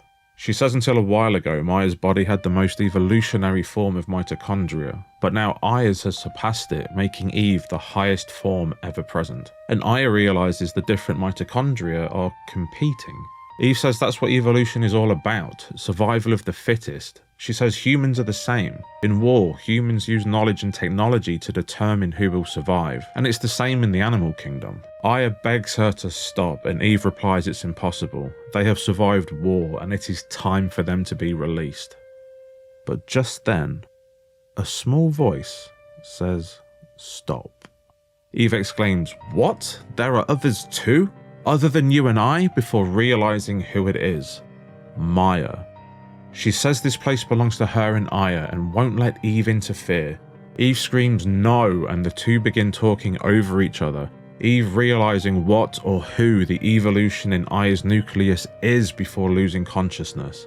And Maya saying she needs to go home because Aya is waiting for her. The voice stops, and Aya says her body is back to normal, before Eve ever came along, before she came to have all that power. She stands, turning to the empty cocoon that once held the form of her dead sister and the biggest threat the world had ever known. She whispers Maya's name, saying she's always been waiting for her to come home with Mum, and she's always been looking for the other her, but she's always been with her all this time. Finally, she turns around, saying, "Let's go home, Maya, let's go back for good." And as she walks, the screen fades to black, and we hear Maya chuckle as the credits begin to roll. The quote-unquote true ending left me feeling weird. It was a mix of happiness and relief that the grind paid off and my slog up the Chrysler Building was finally over, but also, was that it? The first ending has the epilogue at the opera and a really cool FMV, and this is just a fade to black, but now the credits have screenshots on them so you know they're special. Much like the final battle, it just feels anticlimactic, and it's kinda like Squaresoft wrote themselves into a corner. You can access the Chrysler Building on day 2 as soon as you have access to the map, so if you're up to the task, you can head straight there, leveling up inside and not engaging with the story. So they can't really mention anything that happens in the story, because that Aya never spent 6 days chasing Melissa and unravelling her and Clamp's plot. She had a run-in with Melissa at the opera, fumbled a press conference, and went straight to the Chrysler Building. which is why original Eve repeats the stuff about Clamp in the transplants. She's either reinforcing what Aya already knows, or telling her for the first time. It depends how and when you choose to tackle the tower. And this level of ambiguity leads to an ending that amounts to little more than a shoulder shrug and a walk home. And it feels like it's trying to contextualise the first ending a bit, making out there were always two Eves, Melissa and the original. So by going after Melissa, the original was allowed to grow and evolve. When Aya defeated Melissa and the Ultimate Being, the good guys thought they'd won, but the original Eve's mitochondria is freed while everyone is celebrating at the opera, the red of their eyes matching the red of the light we see shining from the Chrysler Building on day 4. But this would make that the bad ending, which makes no sense because the opening monologue of Parasite Eve 2 references the events from the first game while showing screenshots of key moments of that game, including the end when Melissa was defeated. Also, Aya still has her parasite abilities, although she only starts with one and the rest have to be unlocked as she progresses. So that would imply the true ending never happened, but also the normal ending can't be the bad ending because Aya isn't under Eve's control. So maybe my theory about Aya's evolved mitochondria awakening or mutating everyone around her to protect them from Eve's potential return is correct. Or, and most likely, Square had no intention to continue the story, but when Parasite Eve sold surprisingly well, they realised they had a potential franchise and scrambled to write a story retconning the endings of the original, creating massive plot holes in the process that people like me would obsess over for years to come. So, thanks for that. I love Parasite Eve. I wouldn't have spent 3 months making a video about it if I didn't. But it isn't perfect. The gameplay itself is fantastic. Aya controls well, and the combat system was so successful that it went on to inspire not just Square's future titles, but everything from big studio titles to indie games. The music is some of the best Yoko Shinomura has produced, and that's saying a lot when you look at her career and the music she's created. And I can hear accents she'd carry over to later compositions that would become even more well known.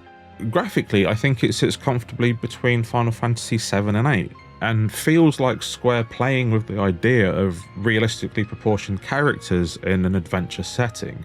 They managed to pull a surprising amount of detail from these models, which is really apparent on close-ups of character faces. I love Aya's design. The monsters are suitably gross, and most of the characters are at least likeable. However, I do feel the story drags it down.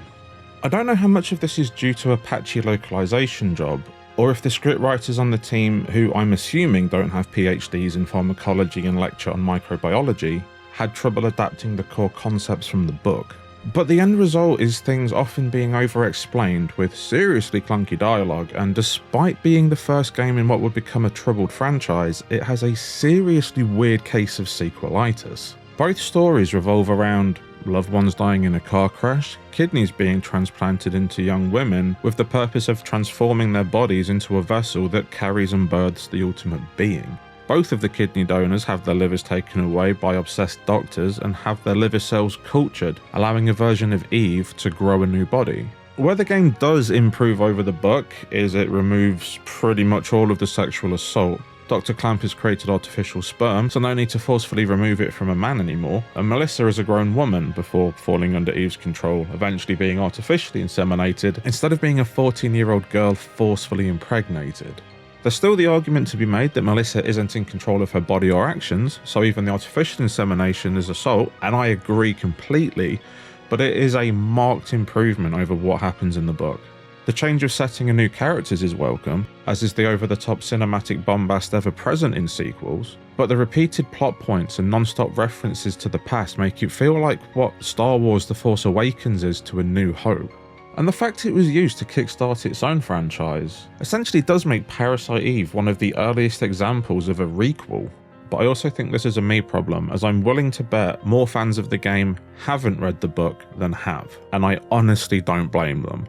But other than that one minor complaint I have, it's safe to say I think Squaresoft succeeded in what they set out to do when they christened Parasite Eve the Cinematic RPG. I don't know if I'd call it a masterpiece, despite what the thumbnail says, I just need that clickbait, but it's one hell of a good game, and I cannot wait to play it again this Christmas. But that is finally it for my Parasite Eve retrospective. Have you played it? Tell me your opinions in the comments below. And if you've watched this far, thank you so much for your patience. And why not drop the word mitochondria in the comments so I know you're the real ones. You guys are the best, and I will see you in the next video.